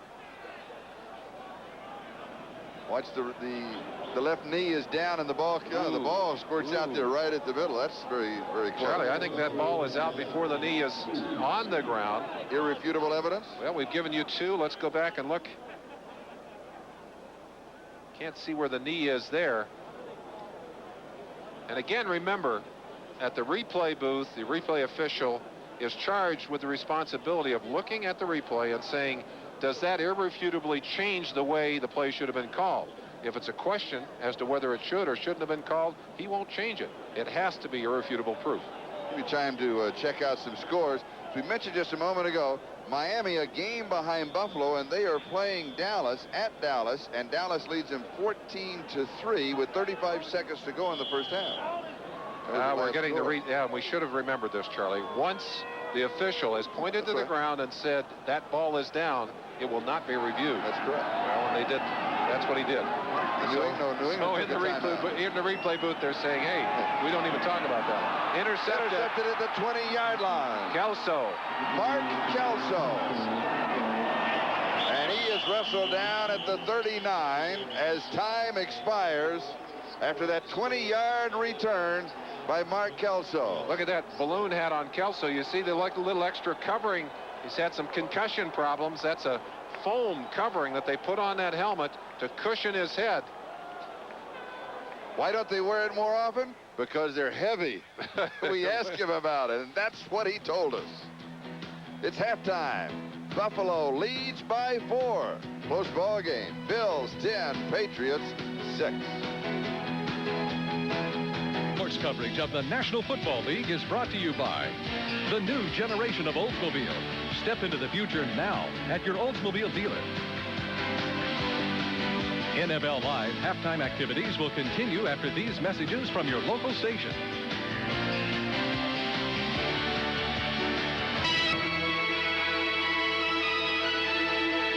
Okay, we welcome those of you watching the Miami, Dallas, and Buffalo, New England games. Bob Costas along with O.J. Simpson. How about the Dolphins right at the end? It's the second time they've done that this year. In the first Jet game, they threw up a Hail Mary just before halftime and scored. And here, 48 from Marino to Andre Brown. Hey, I can't help but feel sorry for Jimmy Johnson, the Dallas coach, because they have totally outplayed Miami in the first half. I think David Shula, who used to call the plays for the Miami Dolphin offense, he's now with Dallas. I think he understands Dallas's passing game, and they were totally prepared. I mean, Miami's passing game, and they were totally prepared for Miami today because they were doing a super job against Marino until that last play before the half. They threw up a Hail Mary, something you can't prepare for. It's just who wants the ball the most. Andre Brown goes up, he catches a pass, they score. They did the same thing last week when they were getting beat in the first half against the Jets, and they came back and ate the Jets up in the second half. And I got a bad feeling that Miami is going to come out in the second half and sort of put it to Dallas. We're going to show you that play again in just a moment, but quickly through the scores. Cleveland at home against Kansas City. Marty Schottenheimer's return.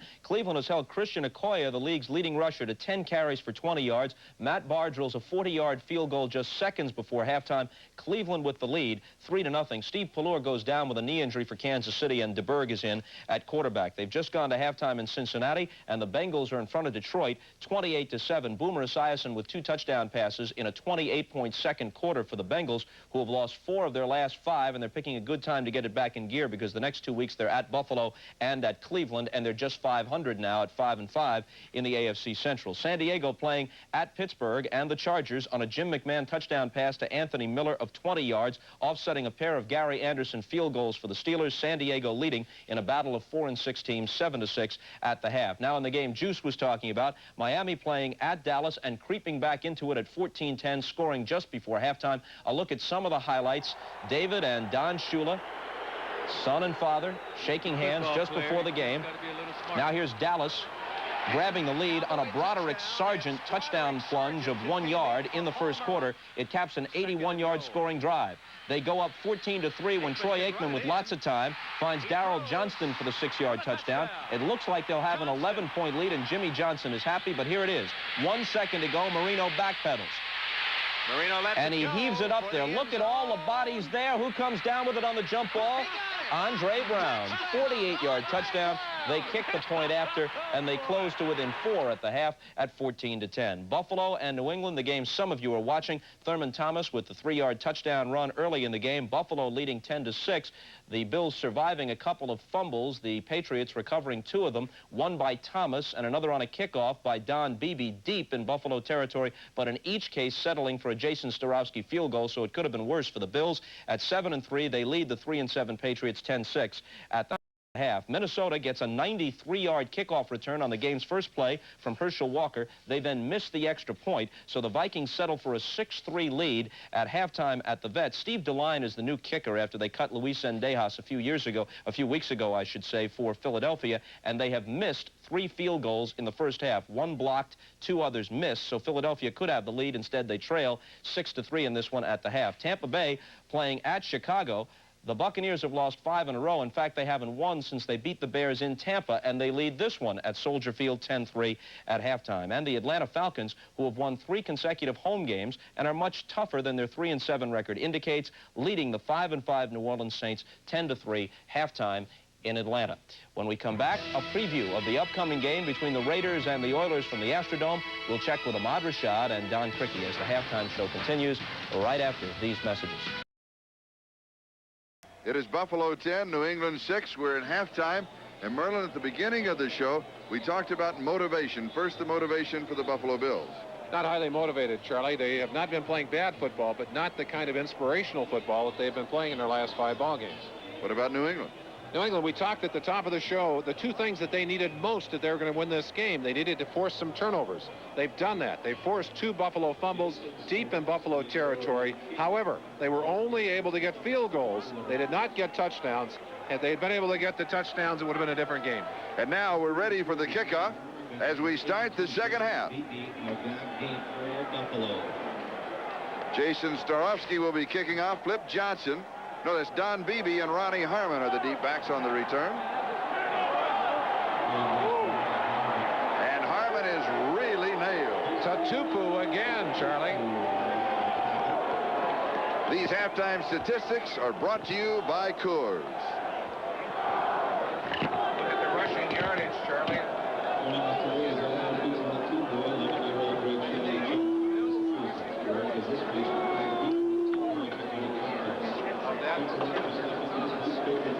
and 51 yards of the Patriot yardage, belonging, of course, to John Stevens. And we said Stevens had to have a big day if he was going to help keep his team in contention today. And Buffalo goes to work as we open the second half from their own 26-yard line. And it is TT, Thurman Thomas, the ball carrier. And he'll go out to close to the 35-yard line. So he'll pick up 8 yards on the play. Add that 8 to the 55 yards on 16 carries that he had in the first half. So Thomas playing extremely well.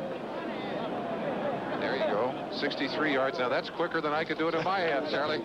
Carol Larson doing a great job. We're adding it up and calculating and the whole thing. Second down and 2.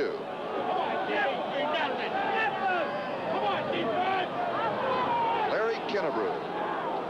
And this has been the successful 1-2 punch of the Buffalo Bills. First down at the 40.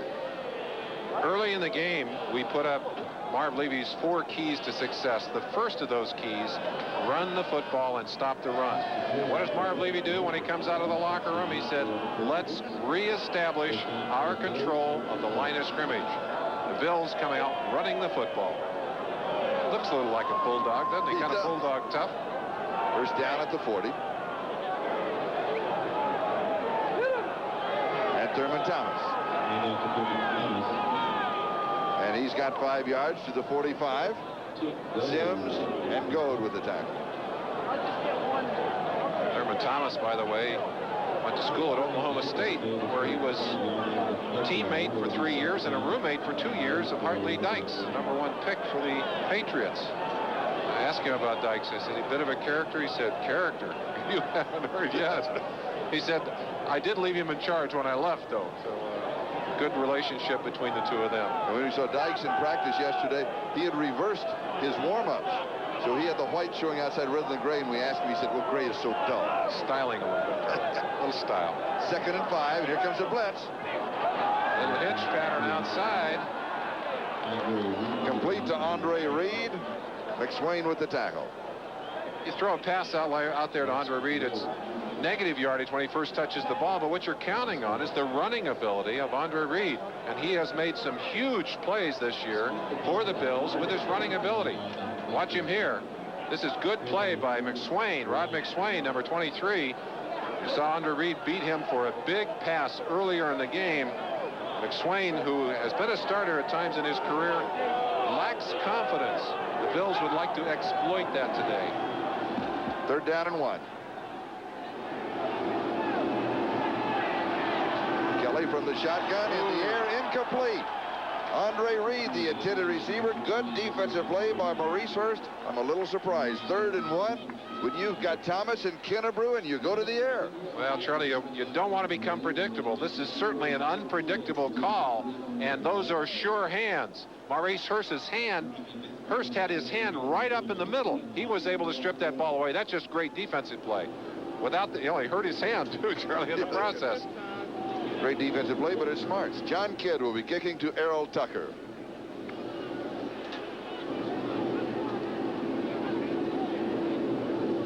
And he drops it, picks it up. And then it goes out of bounds at the 25-yard line. Flag drop back at the 45. I think by slowing down that kick, an ineligible man left downfield. The players in the middle, yes. Right. Now what happens is that they have learned to time that out. They know how long it takes John Kidd to kick. Illegal man downfield, number 63 on the kicking team. They'll refuse they it. declined the penalty. Well, all they did is they said, how long does it usually take him to kick? 1,001, 1,002, away I go. Watch and see what happens. Just goes right through his hands. When it's cold like today and it is dry, the ball is slick. Problems with a slick football. Back in a moment. This is Charlie Jones, Merlin Olsen, 11:55, time remaining here at Sullivan Stadium in the third quarter. Buffalo 10, New England 6. New England's first opportunity with the football in the second half. One play away from going ahead in this game. All they need is a big one, Charlie. Stevens comes out running and breaks about 3 tackles and falls forward to the 34-yard line. He's got 9. It'll be second down and 1. Some fine blocking up front. Middle of that offensive line. Babb at center going over on the double team. That's Paul Fairchild, 66, 62. Farrell getting good blocking, but more than anything else, it's the balance of number 44, John Stevens. Smirlis getting pushed outside by Farrell. And look who's inside. Almost made the play. Bruce Smith. Such great outside-in pursuit. He is tough. Perryman picks up the first down. Stevens, 13 carries, 60 yards rushing. And the Patriots have a first down. All right, Raymond has made his call. Flutie is... Now, a lot of the calls that Flutie will make are in shorthand. Quarterbacks, well, that's not shorthand, that's longhand. The quarterbacks... Shorthand? The quarterback... Small hand? Well, the quarterbacks were allowed to develop their own signals. Now, this is a running play because he's asking Bobby Greer about it. So it's a running play, I think. Not an allusion to the height of the man sending in the signals. Yeah, and it is a running play. You're right. Sure enough. Have you diagnosed this? Yeah, well, Charlie, I don't think it was that tough. But he talked to to Bobby Greer about the signals on that play. I would think that this is a weakness of this system. Let's see now. Now, Raymond Berry calling a play here. Raymond Berry calls, he said, a couple of plays during the game. He is calling this play himself. Now, you see him talking right there to Flutie. Flutie doing the shorthand. That's like the old telegraph operators beating the signals out, Charlie. Or the third base coach. Well, he's looking down, but I think that's camouflage. I think it's a passing play here, I would guess. 2nd and 3? No. Now, Raymond pulled a... Raymond can call either pass or run himself. Close to the first down. Let's let you call this one at home. Oh, no, that's it. All right, and you call and I'll call. Okay. I've got my call. I got my call. Yeah. He's praying for the first down. I've got it so far. I got a lock on this one.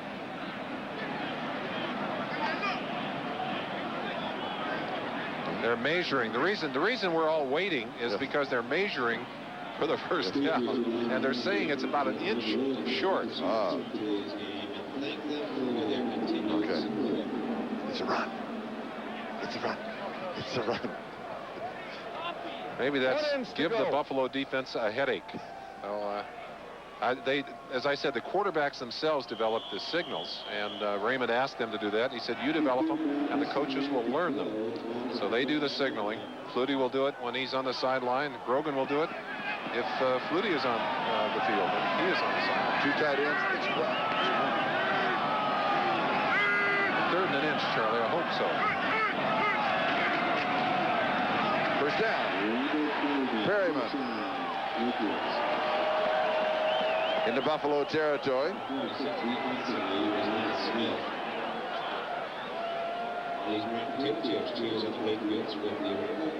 Bruce Armstrong, number 78, the offensive right tackle, has been limping just a bit. He stays in the ball game, comes up limping after almost every play. A couple of years ago, when he took the test that all the rookies take, the intelligence test, he tested highest of any potential NFL football player. Very bright, very agile, big man. I think he should be a left tackle rather than a right tackle. Perryman. Good run by Perryman. And he'll pick up about 6. It'll be 2nd down. And let's take a look at the scores around the National Football League. Kansas City leading Cleveland. Oh, there's an interesting one in the 3rd. Cincinnati ahead of Detroit as expected. San Diego, Pittsburgh, they're battling close. That's expected. Dallas still leading Miami, 14-10. Minnesota in front of Philadelphia by 3. Tampa Bay still leads Chicago by 7. New Orleans and Atlanta, they're tied. This time the score is 10-10. And here it is Buffalo 10 and New England 6. 2nd down. Sweep to the near side with John Stevens. Flag is down, and Stevens is down. Stevens has enough for the first down, but it looks like a holding call against the New England Patriots.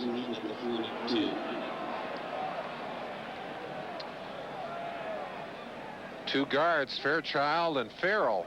Well, no, it's not against. Face mask against the Bills. When the flag goes down in that area of the field, we normally anticipate the holding call. This will go against the Bills. The play went to the 35. If they add it to the end, it'll go to the 30. Good job of leading that sweep by the two guards. Number 76 on our defense grabbed the Smurless. face mask. 5-yard penalty at the end of the Grabbing run. the face mask of center Mike Babb. And it's a first down at the Buffalo 30. And the Patriots trail by 4. Buffalo leads it 10-6. Midway in the third.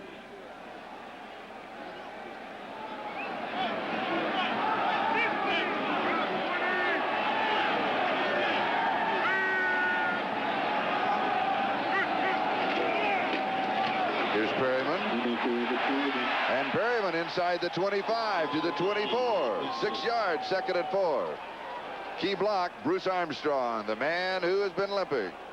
There are not many fullbacks on a play designed to go inside. It's designed to go inside the block right there. Stevens.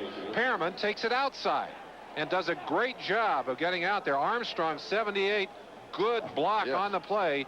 Bentley, number 50, there to make the stop, but it's an excellent game. That's some great maneuvering by the big fullback. Stevens, nice move. He's running today like he did during his rookie season. 18-yard line, first down. Getting up a little slowly. Good block, number 34, Perryman, right there. Nails his man, and good job inside. Sean Farrell pushing hard to open the way. That's just good, hard play up front. That whole offensive line of Armstrong, Fairchild, Babb, Farrell, and Villa doing a good job of opening the way. The big fullback doing a good job on his own, Perryman, for Stevens. First down at the 18. Perryman. Have they found a weakness on the defensive left side? They go back to it time and time again. Charlie, I go back to what I said earlier. The play of the Bills has not been inspired today. They have played some inspired football over the last 5 weeks, and they've had flashes today. But I'm sure that, well, you see the concern. Levy is not happy with what he's seeing out there. I'm sure that Walt Corey, the defensive coordinator, equally unhappy. This has been a long, sustained drive, and it's just man-to-man. I mean, they're just beating, they're taking charge of the line of scrimmage. Current drive, 10 plays, 57 yards. There has not been a pass on the drive, and the time, 6:05. Touchdown. It's there. Patrick Egu, the rookie free agent from Nevada, Reno, 15 yards out.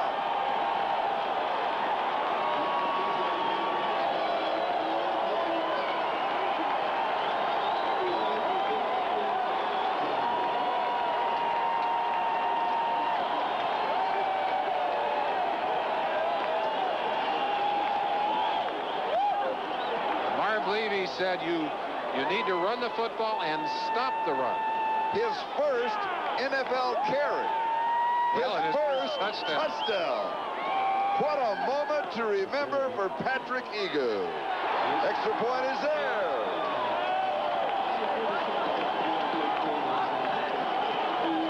New England has the lead. Egu in for John Stevens. Explodes behind another excellent block by 34 Perryman. Gets out of Kelso's grasp. We're back at Sullivan Stadium. A little regrouping now by the kickoff team. They thought we were ready to go. We weren't quite ready to go. 11 plays, all rushes. Jason Skorowski's been home for a little while. He forgot he had to wait for the official to hold up his hand. That's right. Harmon and Beebe are deep, and it is Don Beebe on the return. And he goes out about the 28-yard line. Charlie, the big block on that last play, and there were several, but watch Villa and Sean Farrell double team here. They drive those two people off the ball so far that they cut off the pursuit. And it's that cutting off of that backside pursuit that allows Egu and Alley to run in and get upfield. And as he strides to the end zone with his first NFL touchdown, we'll stride to a commercial break.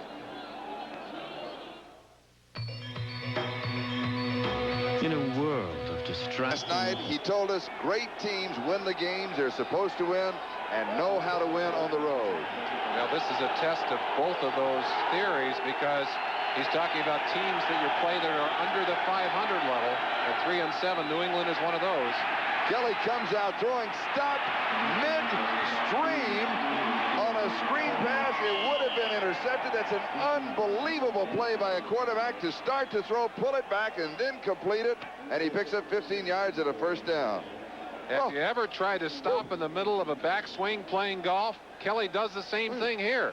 Has the ball almost released, pulls it back. Great control, and you're right, Charlie. It would have been knocked away. Thomas certainly has had a big day. Continues with this run.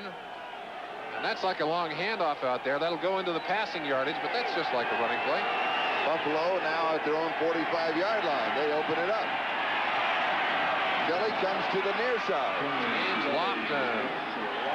And the speedster has another first down. Back-to-back first downs, New England 44-yard line. Lofton, one of the great receivers all time. Bottom of your screen, just kind of coasting down there, putting Maurice Hurst to sleep a little bit. And he knows how to run. When he first came to Buffalo, I asked Marv Levy, this happened just before the first New England game. I said, how fast is he? He said, he popped our eyes. He ran a 4.4 and a 4.42. I said, you're kidding. He said, no. So Lofton still with great speed. Kelly now 12 of 22, 177 yards. We'll go deep. Great catch. Andre Reed. Maurice Hurst had the coverage. He's got 19 yards. First down. Been bothered a bit, he told us last night, by tendonitis of the knees. Didn't bother him on that play. Well, he said he's been so sore after every game, Charlie. This is a very hard turf. His legs will be sore through the early part of the week, but he'll enjoy watching that one. And you see the concentration on the sideline. Andre Reed, an excellent and well-disciplined receiver. With 4 catches and 80 yards thus far in the ballgame. That's his second big catch of the day. 2 really large ones. First down at the 24. Over the middle, this pass is complete to Keith McKellar. And now with that play, Buffalo's play selection goes to the 500 mark. 24 rushes and 24 passes. When you talk to the Buffalo Bills about their play selection, and you ask them about the fact that they have run the ball very heavily during the past few weeks, they say that's because we've been able to do that. We've been able to control the football. Well, their decision here was, we're having trouble controlling the football, we'll switch it away. Now look what they've done. 3 weeks, 7, 8, and 10, they were over 50 rushes. That's almost unheard of. Well, they haven't been able to do it so far in this ball game. It's not working as well as they wanted it to. Back to the ground. Here's Thomas. Good defensive play. They string him out of bounds. Rembert and James were there for New England. And he'll lose about 4. And in this drive, which started back in the 29-yard line, that's the first running play. A response, perhaps, too, emotionally, to that scoring drive of New England. But Kelly needs to do something, and this is something else he's done very well during this year. One of the knocks at Kelly early in his career at Buffalo was he could get the team down inside the 20, couldn't get it into the end zone. He's become much more proficient at that during this year. They'd like to see him successful here. Lofton, Harmon, and Reed are the wide receivers. And that's Lofton in the left corner. That's a flag down and a fumble. New England has the ball, but we do have a flag down. That ball thrown, or the flag thrown right at the feet of Kent Hull, number 67. The ball knocked away from Kelly before he lifted his arm to throw the pass, but if it's a penalty, it'll be moved back. Brent Williams was there for New England. Here's the call. Number 67 on the offense, deploying the penalty, first down.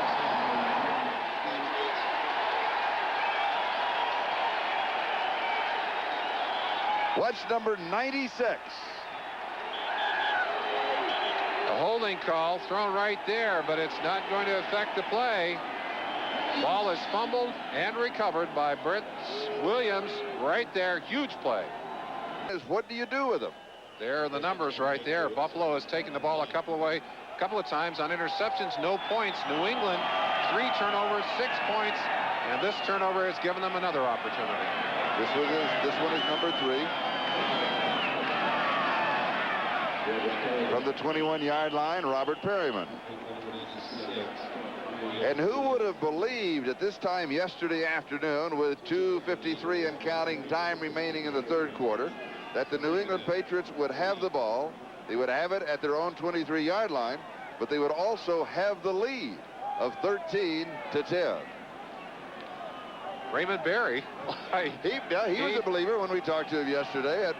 Got a little testy with me when I suggested that yes, he did, Charlie. Things might not be going as much his way as he thought they would be. John Stevens, maybe he knows more than we realize.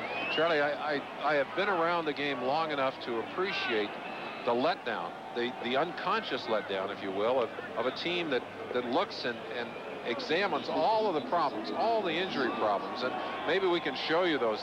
The number of players that have been knocked out of play for Raymond Berry's team. And you look at that and say, not only are those, not only are the numbers huge, but those are all the best players. I mean, basically the people that they're most worried about. He's played very, very well against the AFC, 28-8, 2-3 this year. Stevens, 81 yards rushing and 18 carries. Grogan throwing. Hasn't thrown that much. It is complete. Oh, and it's fumbled. And picked up after a double bounce and fumbled again. Antrim getting it back. No, Buffalo has the ball. Do they? I'm not so sure, Charlie. Yes, 38 Kelso ends up with the football. 3 players had it. It bounced right back up into the hands of Hartley Dykes for a moment. Somebody reached over and slapped the back of the ball, knocked it out. Hartley Dykes drops it. Let's watch the play. That's Sutton following closely here. Dykes with the catch. Sutton reaches in right there, swats the ball. Watch it come right back up. Hartley Dykes has it again. Odom swats it away the second time. Antrim, Glenn. Antrim has his hands on it, and Kelso steals it. Boy, that's one for the football follies, Charlie. And Hartley Dykes has dropped 2 footballs today. That's the 3rd time, and he is very angry at himself on the sideline, and well, he should be. You've got to lock that football up. Buffalo from the 47. They're going to go long immediately to cash in. They have a man. It is there. 6-yard line, maybe the 5. James Lofton. 48 yards, Buffalo at the 6 of New England. Well, there's a man who just dropped the pass, and there's a man who just caught one. I mentioned the speed moments ago. He still has it. Look at him run away from McSwain, 23, and number 31, Fred Marion. Ball slightly underthrown, or it would have been a touchdown, Charlie. And it's first down, goal to go at the 6. And how quickly those turnovers change the complexion of a game. That's Irving Fryer sitting next to Hartley Dykes, consoling him.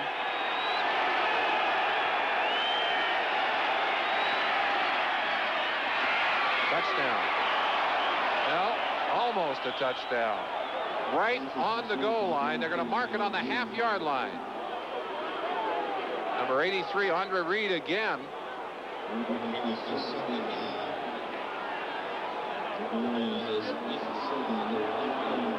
Kelly getting good protection inside. Hurst there. Reed settling down. Good call by the officials who marked that on the 3-yard line. Kelly completing the last 6 passes that he has thrown. And we come to the end of the 3rd quarter. New England leads by 3, but that may not last very long. We'll be back in just a moment. Black and blue. Next. The change of events, the change of emotions, it can happen so quickly in the National Football League. We've seen a perfect example of it here. Charlie, Hartley Dykes breaking loose for what appeared to be a touchdown, drops the football, although he did have help. That ball was slapped. And then on the other side, great catch by Lofton.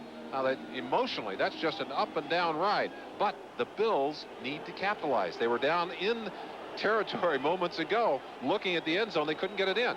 They're down on the 1-yard line, the half-yard line now. Closer. They need to punch this one in. This is just, as you always call it, smash mouth football right here. Smash mouth, and you got to look for Kinnebrew down here. The big bull at 260 pounds. Will it be Kinnebrew? Well, they got the big men in there. Jamie Mueller is in there too, number 39. That's an elephant backfield. And it's Kinnebrew. Touchdown, Buffalo. Jamie Mueller, 6'1", 230 pounds, lined up at fullback, and Larry Kinnebrew, 6'2", 260 and a few, lined up at the tailback position. right in behind that big offensive line. And watch the pile move here. Woof. That's power. Buffalo regains the lead. The extra point attempt, a 53-yard drive, 53-yard drive in 3 plays. It's getting a little colder. My lips are beginning to get cold. They're not moving so quickly. The extra point is good. And it is Buffalo 17, New England 13. We'll be right back after these messages from your local station. This is Charlie Jones, Merlin Olsen. 14 minutes and 58 seconds, time remaining in the game. Scott Norwood of Buffalo will be kicking off to either Kittrick Taylor or Errol Tucker. That's Chris Hale, the cornerback, who is holding. We have a crosswind, but he also tilts the ball on the tee, as you can see, and so have to be extra careful. Great kick. And it will go through the end zone for the touchback, and we'll bring it out to the 20-yard line. The highs and the lows. And just a moment ago, Hartley Dykes was in the open. He ended up fumbling the ball, and then this was his expression as Killebrew went in for the touchdown for Buffalo. Here's how that play started, Charlie. Sutton reaching in behind, and he actually fumbles twice on the play. Has his hands on the ball, has it clamped away twice. It's knocked away twice. Had a chance to recover it himself. Well, that's a frustrating moment. We said he had bounced one away for an interception early in the game and dropped a short catch. So it has not been a good day for Hartley Dykes. Steve Grogan, the quarterback, he has not been sacked today. And he goes to Hartley Dykes. Good play. I like that. He goes right back to him. Let's get back in the ball game. He gets a couple of hits. Now he's got to forget about it. That's a lesson that the rookie has to learn. Well, Hartley Dykes is the only healthy receiver he's got, Charlie. He's the veteran receiver, right? Cedric Jones has been playing, but Cedric is playing with a strained hamstring. Stanley Morgan out with a broken leg earlier in the week. I mean, they have had a rash of injuries that just will not quit. That's Cedric, number 83. When we talked to him yesterday, I said, you know, you spell it Cedric. You pronounce it Cedric. I said, why? He said, Mother does. That answered it. Good idea. Yes. 2nd and 1. John Stephen. Ooh. Now, he should have the first down. He should have the first down. All that they have to do is get to the 30-yard line. Injuries, so much a part of what happens to every team. But look at the starters lost in preseason by the Patriots. Wooten, their most dependable offensive lineman. The 3 best defensive players on this team. Lepet, Tippett, and Garon Veras, as well as Ed Williams, penciled in as a starter. And then let's look at starters losing time during the season. Claiborne and Irving Fryer in white both out for this game. Paul Fairchild has missed a game. Roland James, Tim Jordan, Rod McSwain, John Stevens. You can get a feeling for the desperation that Raymond Berry has felt during this year.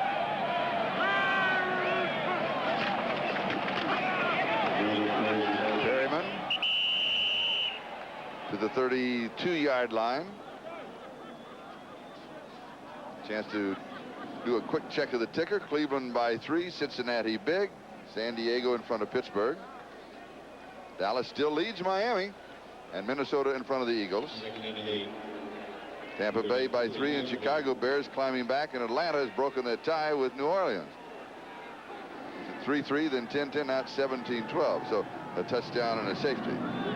And here it is, 17-13. Buffalo leading. Just under 13 and a half to go in the ball game. And Stevens. I'm surprised they're not throwing. I think in this situation you've got to come out throwing. But when you don't have any receivers, they're still introducing themselves to each other. And when you get in this situation, so when we talked to Steve Grogan, Steve said we'll be, you know, like you did in Sandlot, and you kind of diagrammed it on your chest with the back to the defense, and you go here and you go here. He may have to do that.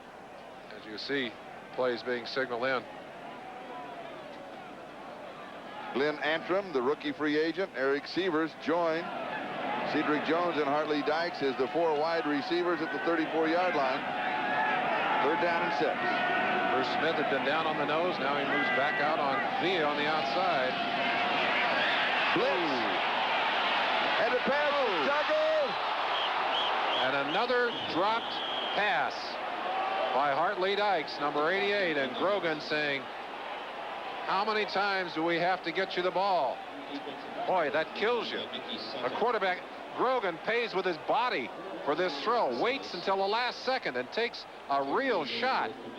And that is not an easy catch. Let's give Hartley the benefit of that. And he fought for it, and he fought for it. And look what happened to the quarterback. Watch what Grogan pays to get this ball off. Takes John Hagee, right in the ribs. Now, if I'm willing to do that, he's saying to Hartley Dykes, dang it, catch the ball. Come on. Well, the language is close. Well, I got close. Yes. Kick is short. Backing up. And takes a Buffalo bounce, and going to be touched down around the 47-yard line. It's going to be a kick of only 19 yards by Fiegels. We've got a timeout. We'll be back in a moment. Leads 17-13. Ted Marchibroda on the sideline. Interesting to see whether he will put it on the airwaves or carry it on the ground. The last couple of drives have exploded with the passing offense, but the best way to control the football is running the football, Charlie.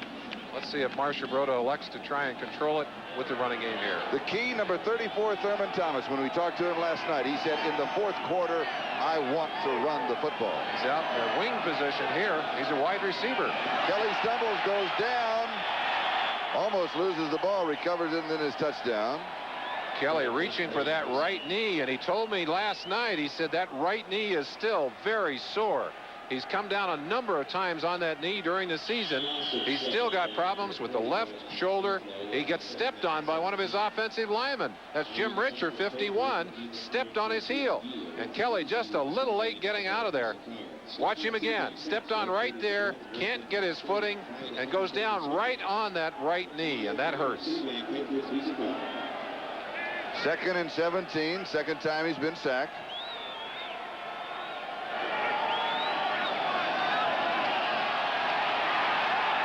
Goes deep.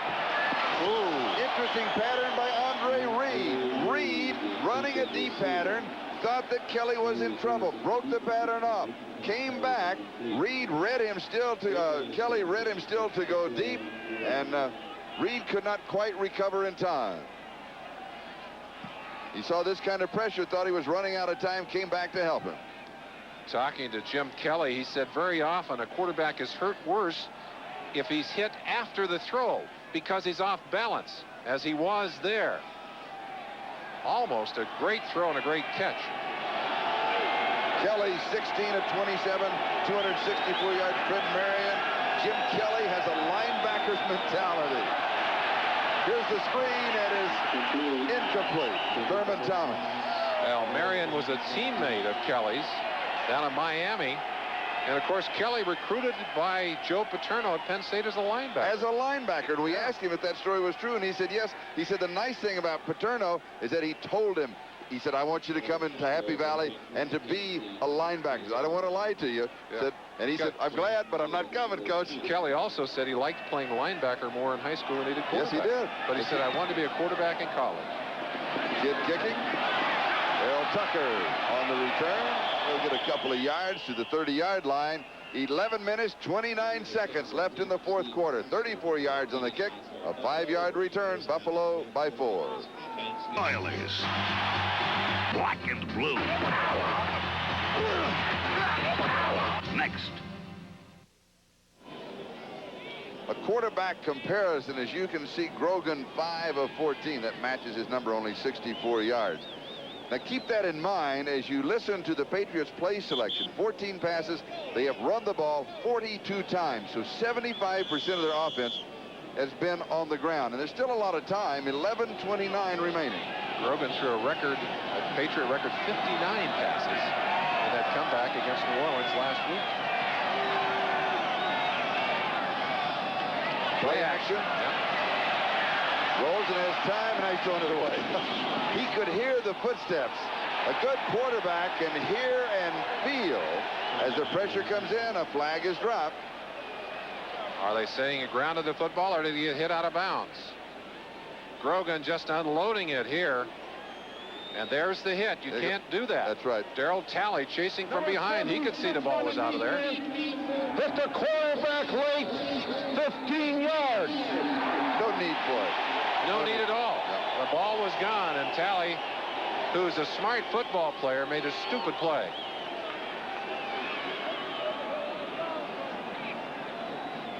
When you watch Grogan having trouble running on those legs, it's hard to remember, Charlie, in his second year, he scored 12 running touchdowns. That's 12 running touchdowns. I think the most dangerous running quarterback in football.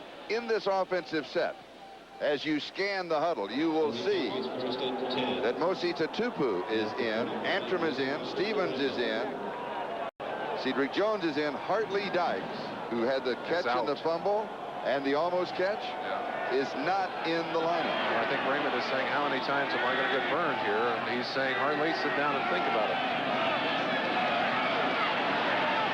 Ooh, intercepted. Ricochet off of Stevens, and Carlton Bailey has the interception. The second time today that Grogan has been intercepted on passes that went right through the hands of receivers.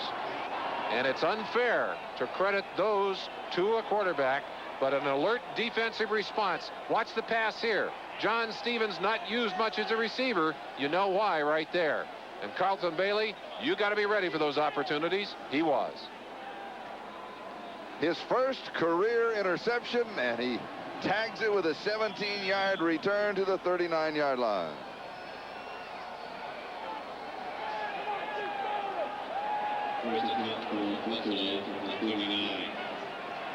He's not injured. He's just giving a little thanks on the sideline.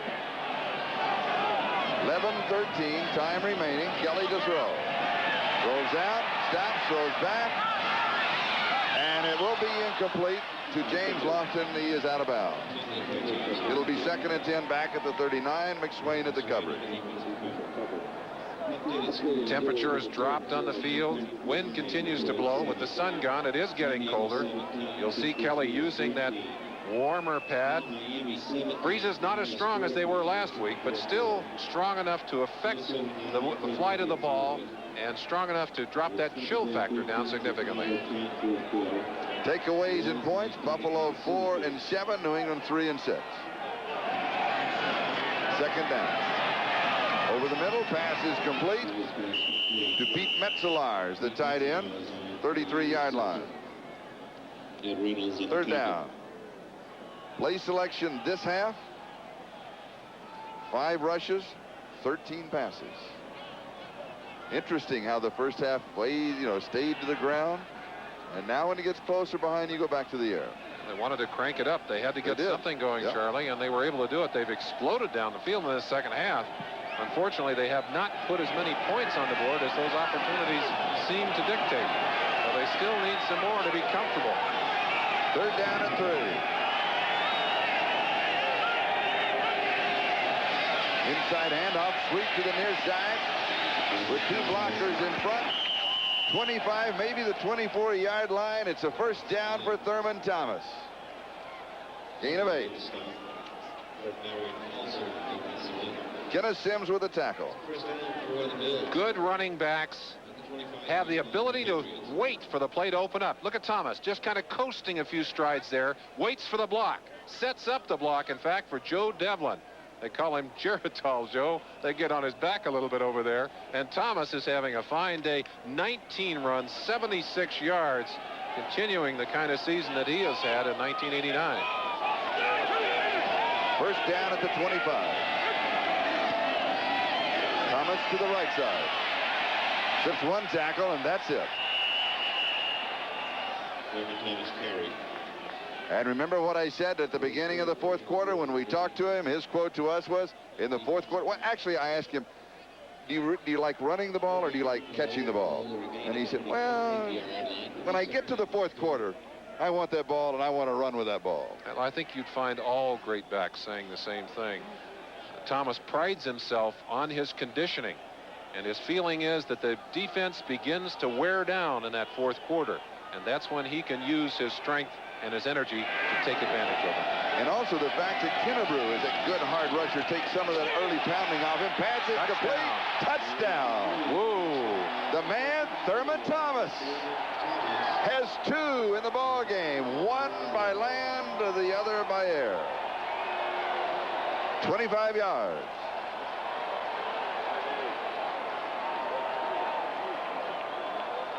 He's out as a wide receiver here. And when you have this kind of flexibility, you can let him run from the inside, stretch him out.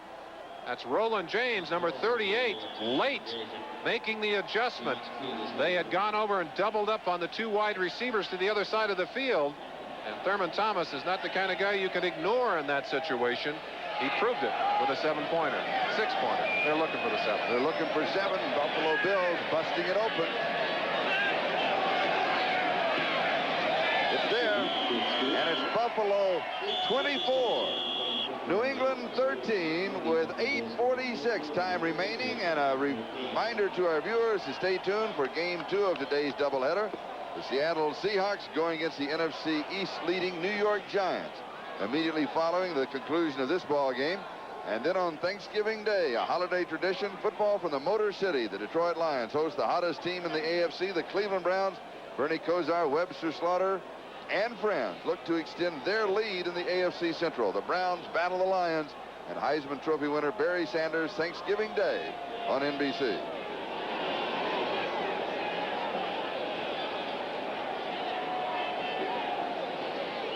This telecast is presented by authority of the National Football League, intended for the private use of our audience. Any rebroadcast or other use of this telecast without the express written consent of the New England Patriots and the National Football League is prohibited. This game is the property of the National Football League. Buffalo Bills and New England Patriots, all rights reserved. Thurman Thomas, 77 yards rushing, 60 yards receiving, 2 touchdowns, 1 on the ground and 1 in the air. Harold Tucker and Kidrick Taylor are the return men. Scott Norwood will be kicking off. It's Chris Hale who is holding. And a look at the return men. And it is overcast now, and it is gray, particularly on the New England side of the ledger, as they trail 24-13 after staying very close and leading in the ball game at one time. Taylor on the return. To the 32-yard line. Charlie, in the midst of all of the changes that Raymond Berry has had to make, he's had to make some phone calls to bring players back. One of those players, Darrell Holmes, number 41. He's had a couple of big plays since he came back. In fact, he came back to the game that we covered up in Buffalo. And when they called him, Raymond Berry reached his father at home. And Darrell was down selling cars down at the local Ford agency in Warner Robins, Georgia. And the thing, his father called him, and he was right in the middle of his first sale. Said he was selling a Ford Ranger truck. He said first chance. Father called. He left the sale, jumped up, ran out. Hour later, he was packed. He was on the plane and off and running. We'll tell the rest of the story in just a minute, Travis. Dorgan to Stevens, and John breaks a couple. 46-yard line of Buffalo. No huddle. Grogan going quickly.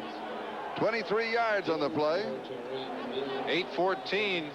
They're not wasting any time as they hurry back to the line.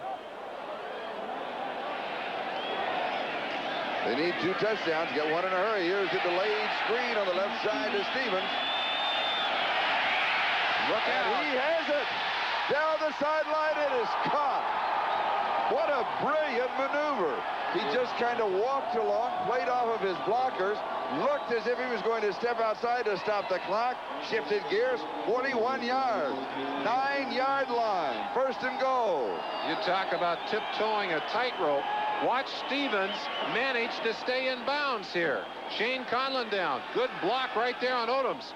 Tiptoeing down that sideline. Kelso can't knock him out. Finally, right there, that's Carlton Bailey, 54, that busts him out of bounds. But there is new life for the New England Patriots. Longest pass reception of Stevens' career. Sean Farrell with a key block. Flags are down.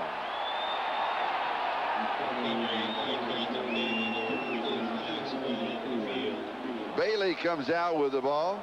False start on the offense, but 3 or 4 men were moving before the snap. That's everybody. And at a false start, you know by now, I mean, there is no play. Very often, Charlie, that's the center late with a snap. Let's see if it is the center that's late with a snap. Yes. Yeah. Well, and they're lucky. They're very lucky, because had that ball, if it wasn't for the fact that there is no play, false start, there is no play, that would have been considered a fumble. So it is 2nd down. It's the 1st down and goal to go, but at the 14-yard line. Mistake there by Mike Babb, veteran center. He missed the count. Everybody else was off. Timing pattern into the end zone. Caught. Hartley Dykes. He's done it finally. That'll take away some of the pain.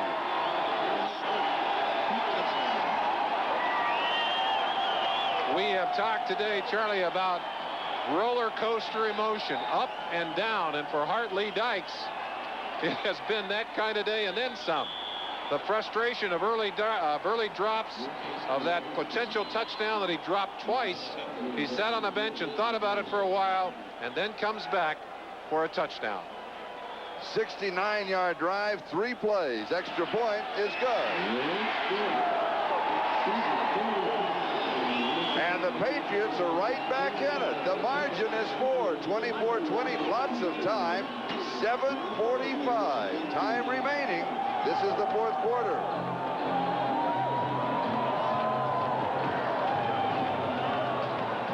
And this is just a timing pattern. Throwing it to the outside, over the outstretched hands of Kirby. Chance to watch it from the inside. Just a fade pattern. He's just going to take it right down and then fade to the outside. And it's the fade part of this pattern that gives him room to make the catch. He's got Kirby inside right there, and he can lean to the outside and make the catch. Fine pattern and a beautiful throw by Grogan.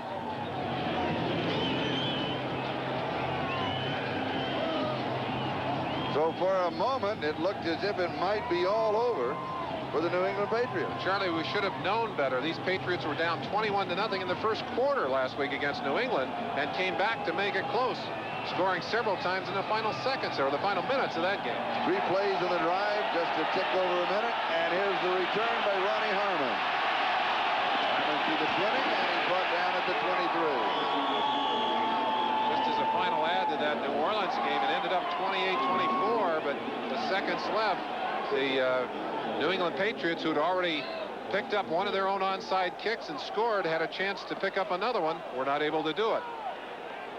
Now, right now, Buffalo looking at the clock and saying, that 4 points is not a very secure lead against this team. And in talking to the Buffalo Bills staff, to Marv Levy, to Marcia Broda, to Walt Corey, they all said the same thing. New England frightens you as a team, even when they're hurt. And here comes the blitz. Kelly's pass is complete. Andre Reed. And notice the play of one of the defenders. I didn't pick him up. He was reaching back, a gain of 21. He was reaching back and trying to slap the ball away. You want to see fancy footwork? They ought to put this down as a dance. Watch the little dance that Andre Reed does and the way he'll put people down right there. He puts McSwain in the popcorn machine and gets a great block that looked like Metzlar's 88 with a block there, and then does some fancy running on his own. There's the swat you talked about. That was Hurst, 37, I think, reaching for that football, Charlie. Reed, 6 catches, 106 yards over the century mark, first down at the 44. And Kelly has to dump this one off. I think that's back. It may be a lateral. I think it's a lateral. Well, maybe not. It looked like a lateral to me. Very, very close. Maybe we can see it again. Thurman Thomas, the intended receiver. You won't be able to tell. Well, maybe we can from the yard line. Let's see where it is. Right Throws there. It right on the 3. The 37. Ooh, that looked like a backward pass. I think it's a backwards pass, Charlie. Officially, they say forward, but I'm not sure that that's all correct. Well, it looks forward from that angle. No, it's backwards. It's a backward. I believe it's a backward pass, but it's not. Well, and they're going to review it. Well, it's not going to change possession, but it will change the spot of the ball. Spot. That's right. I think it's going to be back. I think he'll lose about 3 yards on it. And of course, this is the kind of play that is reviewable. Now let's look at it again. Again, we would like to have the definitive angle. We look at his feet, steps up, he's on the 37-yard line, throws the ball. See, it's a yard behind. Oh, yeah. It's a yard behind. Well, that certainly would appear to be thrown at least a yard back. At the end of it. Yes, it was recovered. Ooh, and look at the ball. Wait, the ball was still loose, but at this point, the whistle sounded. This point, the whistle sounded. 34, Thurman Thomas gets the football. No, but when the ball was down, the whistle sounded. Everybody stopped because they ruled it an incomplete pass. And it passes to Thurman. Thurman picked up the ball, and he didn't do anything with it. Charlie, I'd say it's always a good idea if you see the ball on the ground to fall on it. Get your hands on it. That's right. Now, that's a tough one to rule on because of the angles of the cameras and, there. you know, is it, what is the key word? Irrefutable evidence? Irrefutable evidence. Yes. Yeah. After review by the replay official, the play stands. I agree. I think it has to stand also because of the whistle was blown, and that stops everybody for a possible recovery. I think that's as much as anything. Kelly, 19 of 33. He's thrown for 317 yards. I think Ben Dreith would have taken that out quickly if he'd had that one, Charlie. Incomplete. What a great pass by Kelly. You talk about great throwing arms. Kelly showing you the strength of his arm there. Threw that ball in a place where only Thurman Thomas could have caught it. And Thomas, again, sliding out as a wide receiver. They're really giving New England fits with this setup. Oh, what a great defensive play, too, Bowman. by Roland James. Oh, it's James, 38, not 28. Yeah. James coming up from that safety position and with that lead hand in front. Able to get that hand across and knock that ball down. Add the numbers on Jim Kelly. 3rd and 10, 6:41, time remaining. The margin is 4. The Bills lead it. He's hit from behind. It's incomplete. Even if it is ruled a fumble, they're going to rule it an incomplete pass. Twice. Good the way the strange things we've seen today, the ball's there, like you said, Merlin, you better get on it. That's twice today that Kelly's arm has been hit just as it is started forward. The other one, you remember, called a fumble initially and then reversed. Pressure will come from the left-hand side. It's a blitz, right? No, not a blitz. 96 coming from the left-hand side as he's able to break in there. That's Brent Williams putting the pressure on. John Kidd with the kick. Here comes pressure. He gets it away. Fair catch is called for and taken and then fumbled. Did he call a fair catch? Yes, he did. But it's off as soon as he fumbles it. Yep, he's got to catch it. Errol right. Tucker, 36 yards on the punt. Now let's check up on. Oh, take a deep breath and you look at the scores and we will regain our composure.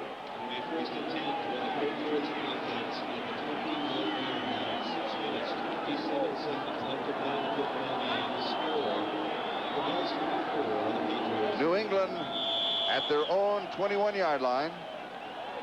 First down, 6 minutes and 27 seconds left. For those who tuned in late, we'd remind you that Cornelius Bennett went out with a slight knee strain early in this game, has not returned to this ball game. That has had an impact, I think, on the way this Buffalo defense has played. I think they've been a little vulnerable at times. Grogan from the shotgun has protection. Comes to the sideline. The pass is complete to Cedric Jones. Kirby Jackson there for the defense. I mentioned earlier that this Buffalo defense only on the field a little over 18 minutes last week. They've seen much more action than that today. And now the hurry-up offense, 2nd down and 4. Grogan's pass is a little low, but Stevens has it. Now they'll blow the whistle. Stevens really unhappy with a little extra activity by Shane Conlon at the end of that play. Ben Dry saying, look, the play is over, and the flag is on the ground. Personal foul. That'll cost you 15. That's twice today. The linebackers, Darryl Talley getting the first one, and Marv Levy out there on the field is furious with Ben Dry. And Ben is saying, look, you better stay on the sideline. I'll give you one. All right, it'll cost you another 15. You don't want to get those. Kelly said, no, get back. Get back. Come on. Foul, 15 yards. Defense. You want to play emotional football, Charlie, but you don't want to let your emotions get you carried away too far. Bang. The play is over. The whistle is blown. Now watch this. It's that extra. Well, no, Charlie, well, it's that shove right at the end. That's what he got the call for, Charlie. But it's hard. If we do it in regular speed, you can tell more effectively what the official called, because when the second player came in and made the tackle, that's when he blew the whistle. And then all the action continued. Now, regular speed will give you a better idea. But I think, Charlie, what he got called for was the last shove. The whistle is blown. Stevens coming in here, and that's what he gets called for right there. Now, Stevens is coming in on him. I think Conlon may have been defending himself. That may be a little premature to flip the flag. Penalties. Flip the flag. Penalties. Flip the flag. I like it. Buffalo 88 yards, New England 23. Knockdown. And he has Stevens open over the middle. And he is catching them amongst the linebackers. Art Still knocked it down. Grogan's numbers are not great on the day, but you've got to admire Grogan. This is his 15th year. He really thought his career was finished. Went in for neck surgery in the off season. Has a long neck anyway, and they were able to fuse C4 and C5. He has come back to play extremely well during this season. Tipped and then dropped.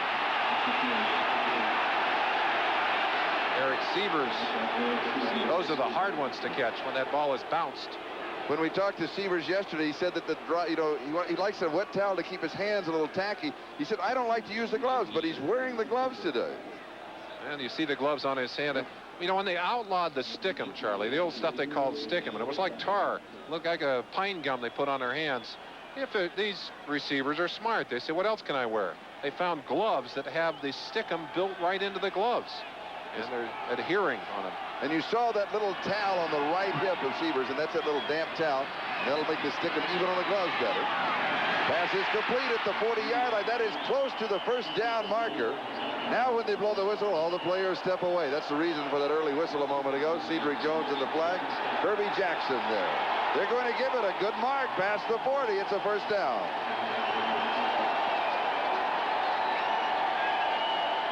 Grogan's numbers are getting better. Well, the one thing you know about Grogan and about Berry and about this New England team, they don't give up. And as bad as things look, as bleak as things look coming into this game, they have not only given us an exciting game, but if they can get this touchdown, they go ahead. Eric Sievers. John Hagee was there for the defense. Grogan saying, bring it right to the line. He wants the hurry up offense here. I lied. I thought it was the towel. It's the tail of his. Well, he licks his hands if he's barehanded, Charlie. He may not have to with those gloves on. Inside handoff to Stevens. Here he goes to the 20, inside the 10.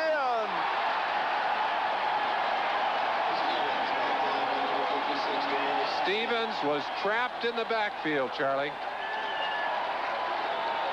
And he's saying, take me out. Watch him. They catch him in the backfield. It's 96 Leonard Seal. Leonard Seal had him in the backfield, but couldn't get the hook on him. Some good blocking, and then he just breaks it loose and gets away. A second tackle right there he got away from.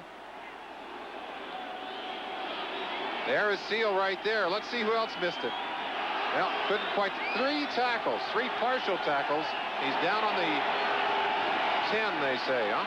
Patrick Egu, he scored the first touchdown of his career on his first carry. This is his second carry. He must be a short yardage specialist. I'll only play inside the 10-yard line. No, he comes out of there when Stevens is tired. And Stevens, we mentioned the injuries to Stevens this year. They have hurt Stevens' ability to maintain his conditioning. So he's not as strong physically as he was last year. So he came out of there after that long run. And now Perryman comes in and Egu comes out. It must be that when we give you the ball and you don't score, you have to go sit down.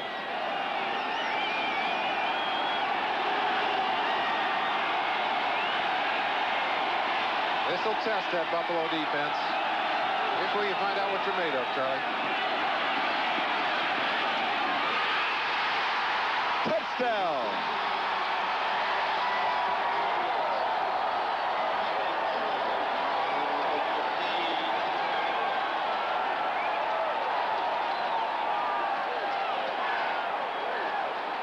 Flag is down at the 15. 34, offense holding, 10-yard penalty. These fans reacting in disbelief as Robert Perriman called for holding on that touchdown pass, and Grogan will have to try it from 10 yards back. Second down goal to go back at the 16. This has been an elevator of emotions. Penthouse, sub-basement, penthouse, sub-basement. The Express. Right now, only one thought for these New England fans. We need a touchdown. And he misses Cedric Jones. That's the first bad pass he's really thrown in the second half. He wasn't on target that much in the first half. Second half has been outstanding. He had tremendous pressure in the first half, Charlie. He was finding himself under heat. This offensive line has done a better job of protecting him in the second half. But of course, I think a great deal of that has come from the fact that John Stevens has continued to pound at that defense. And when you have to pay so much attention to the running game, you give that passer more time. It's third down and goal. Conversion's not a point here. Only 16 yards.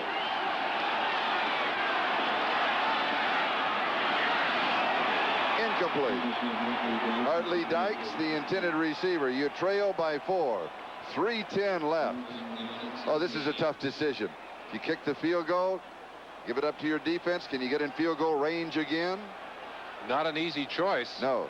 It looks like they are going to try and kick the field goal. The reason, Charlie, last week they tried the onside kick and were successful the first time. They tried a second one, were almost successful with that. I think Raymond Berry is saying, let's take the sure points. Let's put the pressure on our defense. Maybe let's try the onside kick.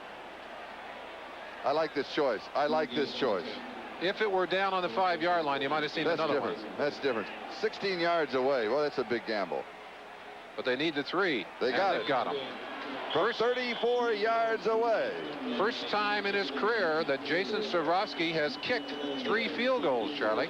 From 34, 24, and 34 yards, they pull within 1 with 3:06 left to go. Now the question, the onside kick? I think it's too early for the onside kick. There's time in this ball game. There's time in the ball game, Charlie, so you may not see it. Charlie, let's go back to that aborted touchdown. Here's Perriman right here, and the man he's going to hold right here. So watch the contact as the rush comes from the linebacker Talley on the outside. Perriman grabs him and locks him up right there. You can see the holding was a good call by the officials, well behind the quarterback. Chance for you at home to say yes, it was indeed a holding call.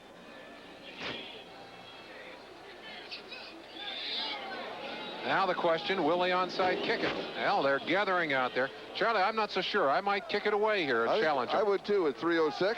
And you got your 3 timeouts left. You can kill the clock. It's just a question of how much confidence you have in your defense at this point. Buffalo does not expect the onside kick. They don't have their all-hands team up. There are the timeouts remaining. And they go deep. Beebe bobbles it, and he picks it up.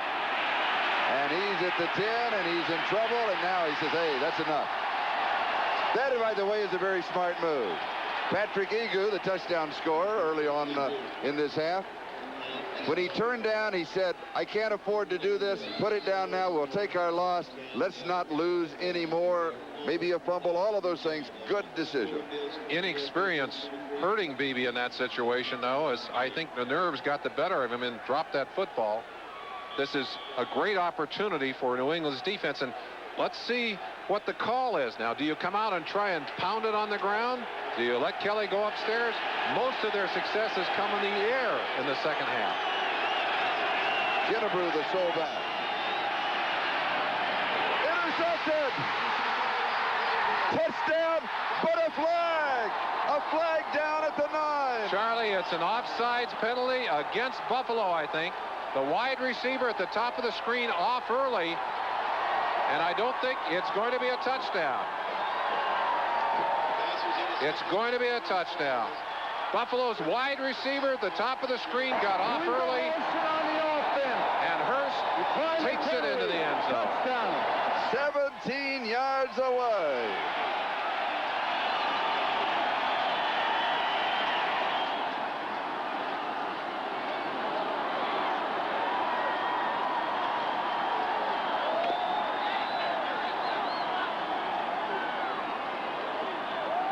His first touchdown coming off of an interception. Officially marked as 15 yards. The second start of his career came in that earlier Buffalo game, and he was burned a couple of times. He's thrilled to be able to respond here. Raymond Berry, well, and you know who he's talking to over there? I believe that's Hartley Dykes. I think that's Hartley Dykes. If ever there was, no, it's not Hartley Dykes. It's Perriman. It's Robert Perriman. And Berry is saying to him, don't worry about that touchdown that came back. As the Joker said to Batman, have you ever danced with the devil in the pale moonlight? And turned and said, you know what that means? It doesn't mean anything. I said, but it sounds good, doesn't it? It does sound good if you're a New England fan right now. That was great anticipation by Hurst. He'll celebrate. You better believe that football will find its way into his trophy case. You think there's any emotion surging through him right now? You feel it in these stands. But of course, Charlie, there are 2 minutes and 49 seconds. We started the day by talking about this Buffalo Bill team being the new Minutemen of the NFL. They have put it on the board in the last minutes of this season. The challenge is here for them again. Beebe and Harmon are deep. It's Beebe this time to the 20. Fumble. 25. Is that ball loose? And he stumbled forwards to the 31-yard line. I thought I saw the football, Charlie. 26 yards on the return. We've got a player down. One of the Buffalo players on the ground. That's Beebe on the ground still. And they're holding him down. And the other Charlie. player saying, stay down, don't move.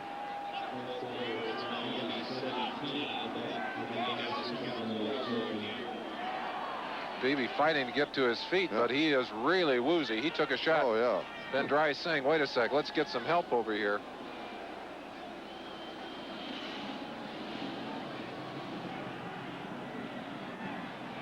Charlie, let's go back. Raymond Berry described as a player's coach, and this is the reason. In a moment of triumph, when he could have been savoring things, he's thinking about the anguish that Perriman is going through at this moment because of that penalty that denied his team a touchdown. Now watch the smile come to Perriman's face. That's why these players love Raymond Berry.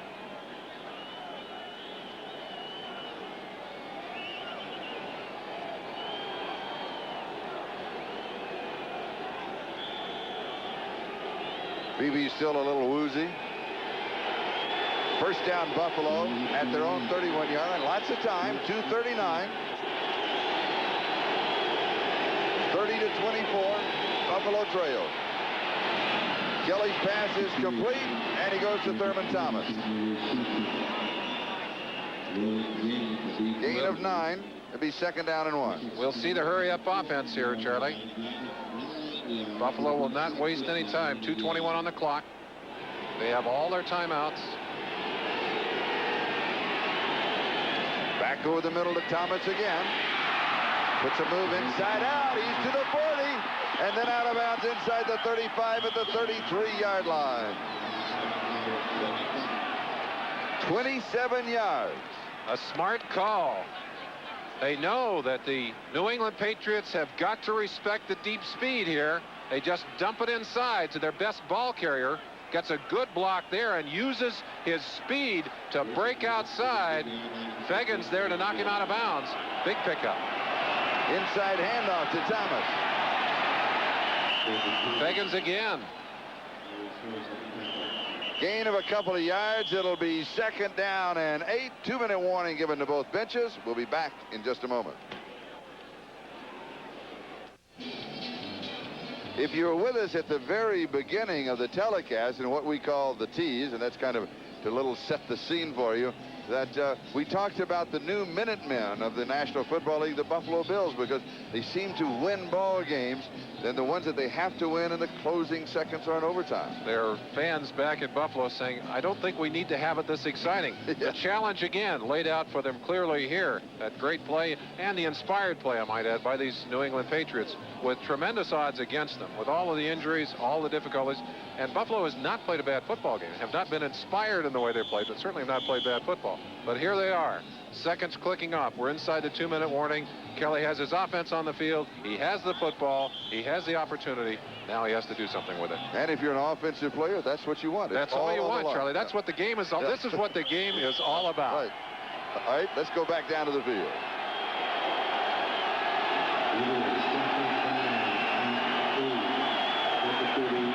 Thurman Thomas, 78 yards rushing, 87 yards receiving, and 2 touchdowns, 1 each way. Here's the screen, and it is dropped incomplete. It was to Thomas. Tremendous pressure by Vincent Brown, blitzing from the left side, forced Kelly to throw that football before the play developed. Going to be a little screen off to the right. Watch number 59 coming in right there, and you see Kelly just had to unload that ball a little too quick, and he couldn't quite get it to the dependable hands of Thurman Thomas. 3rd down and 8, 1:55 left in the ball game. Big 3rd down, but this is 4-down territory, Charlie. You don't do anything but try and get it into the end zone, and 2 downs to get it. Kelly's pass for 353 yards. Incomplete. The opening tease, we talked about it. Let's show it to you. Jim Kelly and the Buffalo Bills have become the new Minutemen of the NFL. Week 1, with no time on the clock, Kelly scores the winning touchdown. Week 3, with the regulation clock expired, Kelly in overtime hits Andre Reed with the winning touchdown. Week 6, as the clock runs out, and with Frank Reich at quarterback, that's the idea. It is 4th down and 8.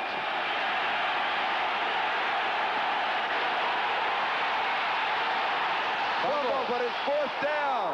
It's all over. Rimbert with a stiff arm. Grabs the hold of it and falls down. 1:35, time remaining. New England has the ball and the lead. It looked for a moment that Kelly might be able to find enough time to find the receiver. Kelly will step forward here, gets away from the rush right there on the backside. Still can't find a receiver. Looks again.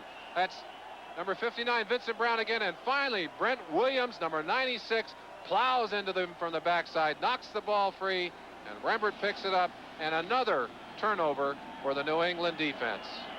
Well, Kelly and the Minutemen are going to have to wait for another Sunday, Charlie. 27 yards on the fumble recovery, the score, and the time remaining. The final part of that tease asked the question, is time ticking out on Raymond Berry? Well, he's answered those critics today. And here is Stevens. He breaks the tackle. He's to the 30. To the 20-yard line.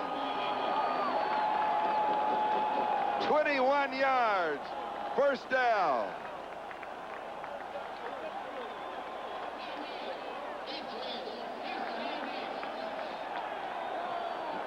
Timeout with 1:21 left in the ball game.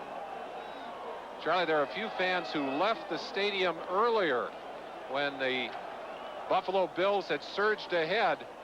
I'm sure there are a few of them sitting out in their cars. A few of them have come back into the stands. We actually have more people here in the stands now than we did just a short time ago. Yeah, that's right. This is a late arriving crowd, you might say.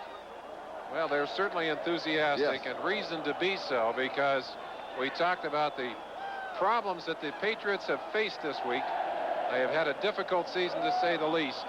They have responded with great passion today, and right now it looks like they're going to walk away with a victory.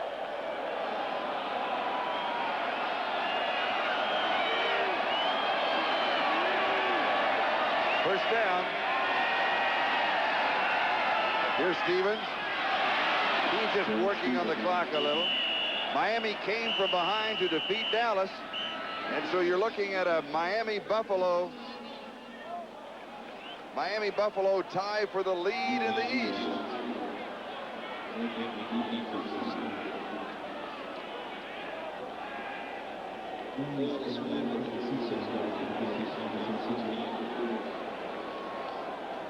You said at the top of the telecast that one of the keys was John Stevens, that he had to have a great ball game.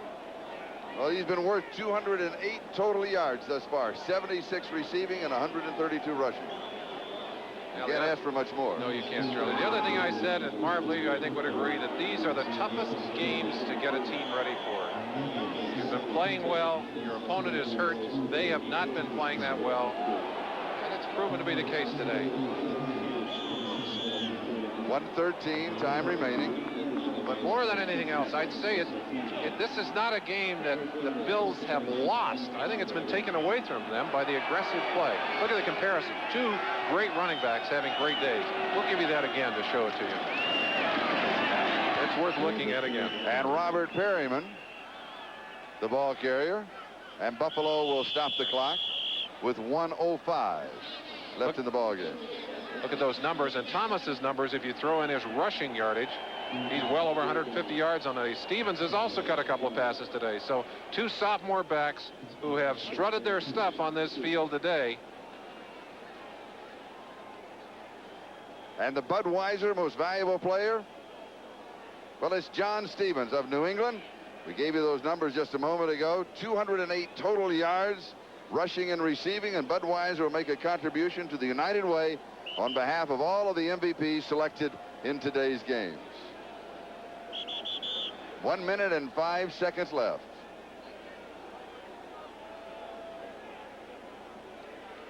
Charlie, I think if I were sitting back in Buffalo and I had left the set thinking that this was going to be a Buffalo win and came back into the room and said, "Are you sure that's the right score up there?" This has been an extremely unusual football game, to say the least.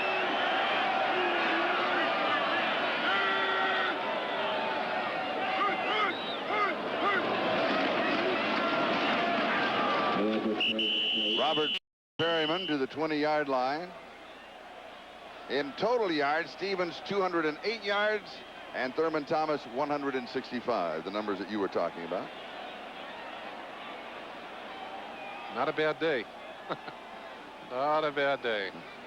And the Buffalo Bills are out of timeouts. When the New England Patriots as a staff and as a team sit down, Charlie, they're going to have a lot of things to celebrate. But I think the thing that has helped them more than anything today is that they have done this as a team. They've had contributions they've had their obstacles to overcome in this game. There's a gentleman on the left, Hartley Dykes, I imagine, who has grown a great deal in this ball game. We talk about roller coaster emotion. Yes. Boy, he has been up and down and sideways today. And the clock ticking down. Now they're taking the delay as the 30-second clock or the 45-second clock ran out, and there's 18 seconds on the game clock. You'll have to go one more snap. Mark Wilson has gone on the field to take the final snap. Now Grogan comes back out. Grogan comes back out, and Wilson says, "No, you're to go back out." Well, Wilson says, "I'll take it. It's all right, Steve. You ought to take a little applause." Yes. And he should. Grogan has had a fine game. Numbers not as impressive as some he's thrown. Starowski is in. Are we going a field goal attempt? Sure enough. Sure enough. Yeah. No wonder Wilson is out there. He's the holder. Well, and the points. Yeah, I don't know. I don't know either, Charlie. But why not?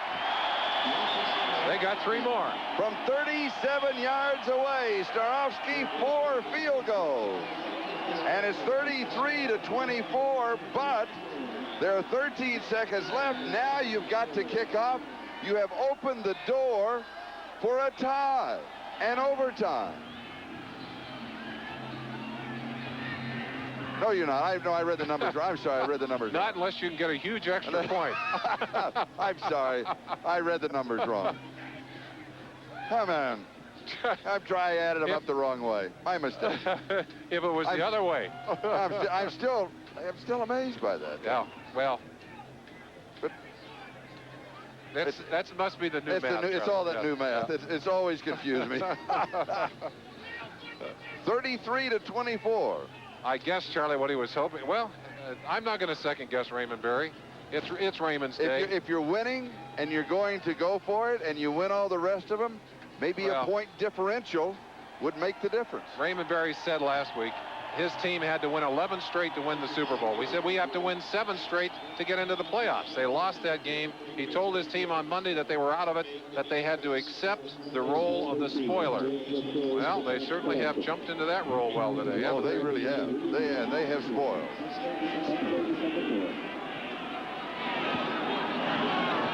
And this is just to kind of break up any kind of a return.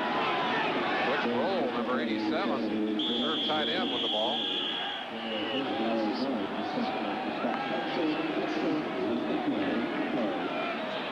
The clock stopped with a change of possession of the kickoff.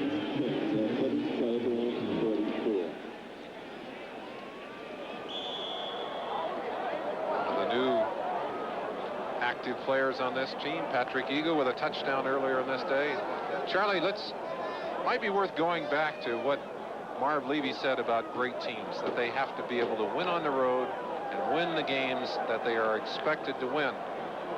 I'm sure that he'll remind his team of that on the way home today, and that they have not passed that test here today. This is a team that still is expected to make the playoffs, and an excellent team at that. But they still have some more growing to do. And it is intercepted by Roland James. And James starts to celebrate as he gets to the sideline. You got to believe, and if you're a New England Patriot and you see the score, you believe that you won, and you may have pulled off the upset of the year with all of the injuries that the Patriots have had and 2 more players going down this week. Incredible heat on Raymond Berry during this week. He's ignored it. He stayed with his players. He believes in them. They believe in him. They brought it home today. Now stay tuned for the second game of our doubleheader, the Seahawks and the Giants, following these messages from your local station.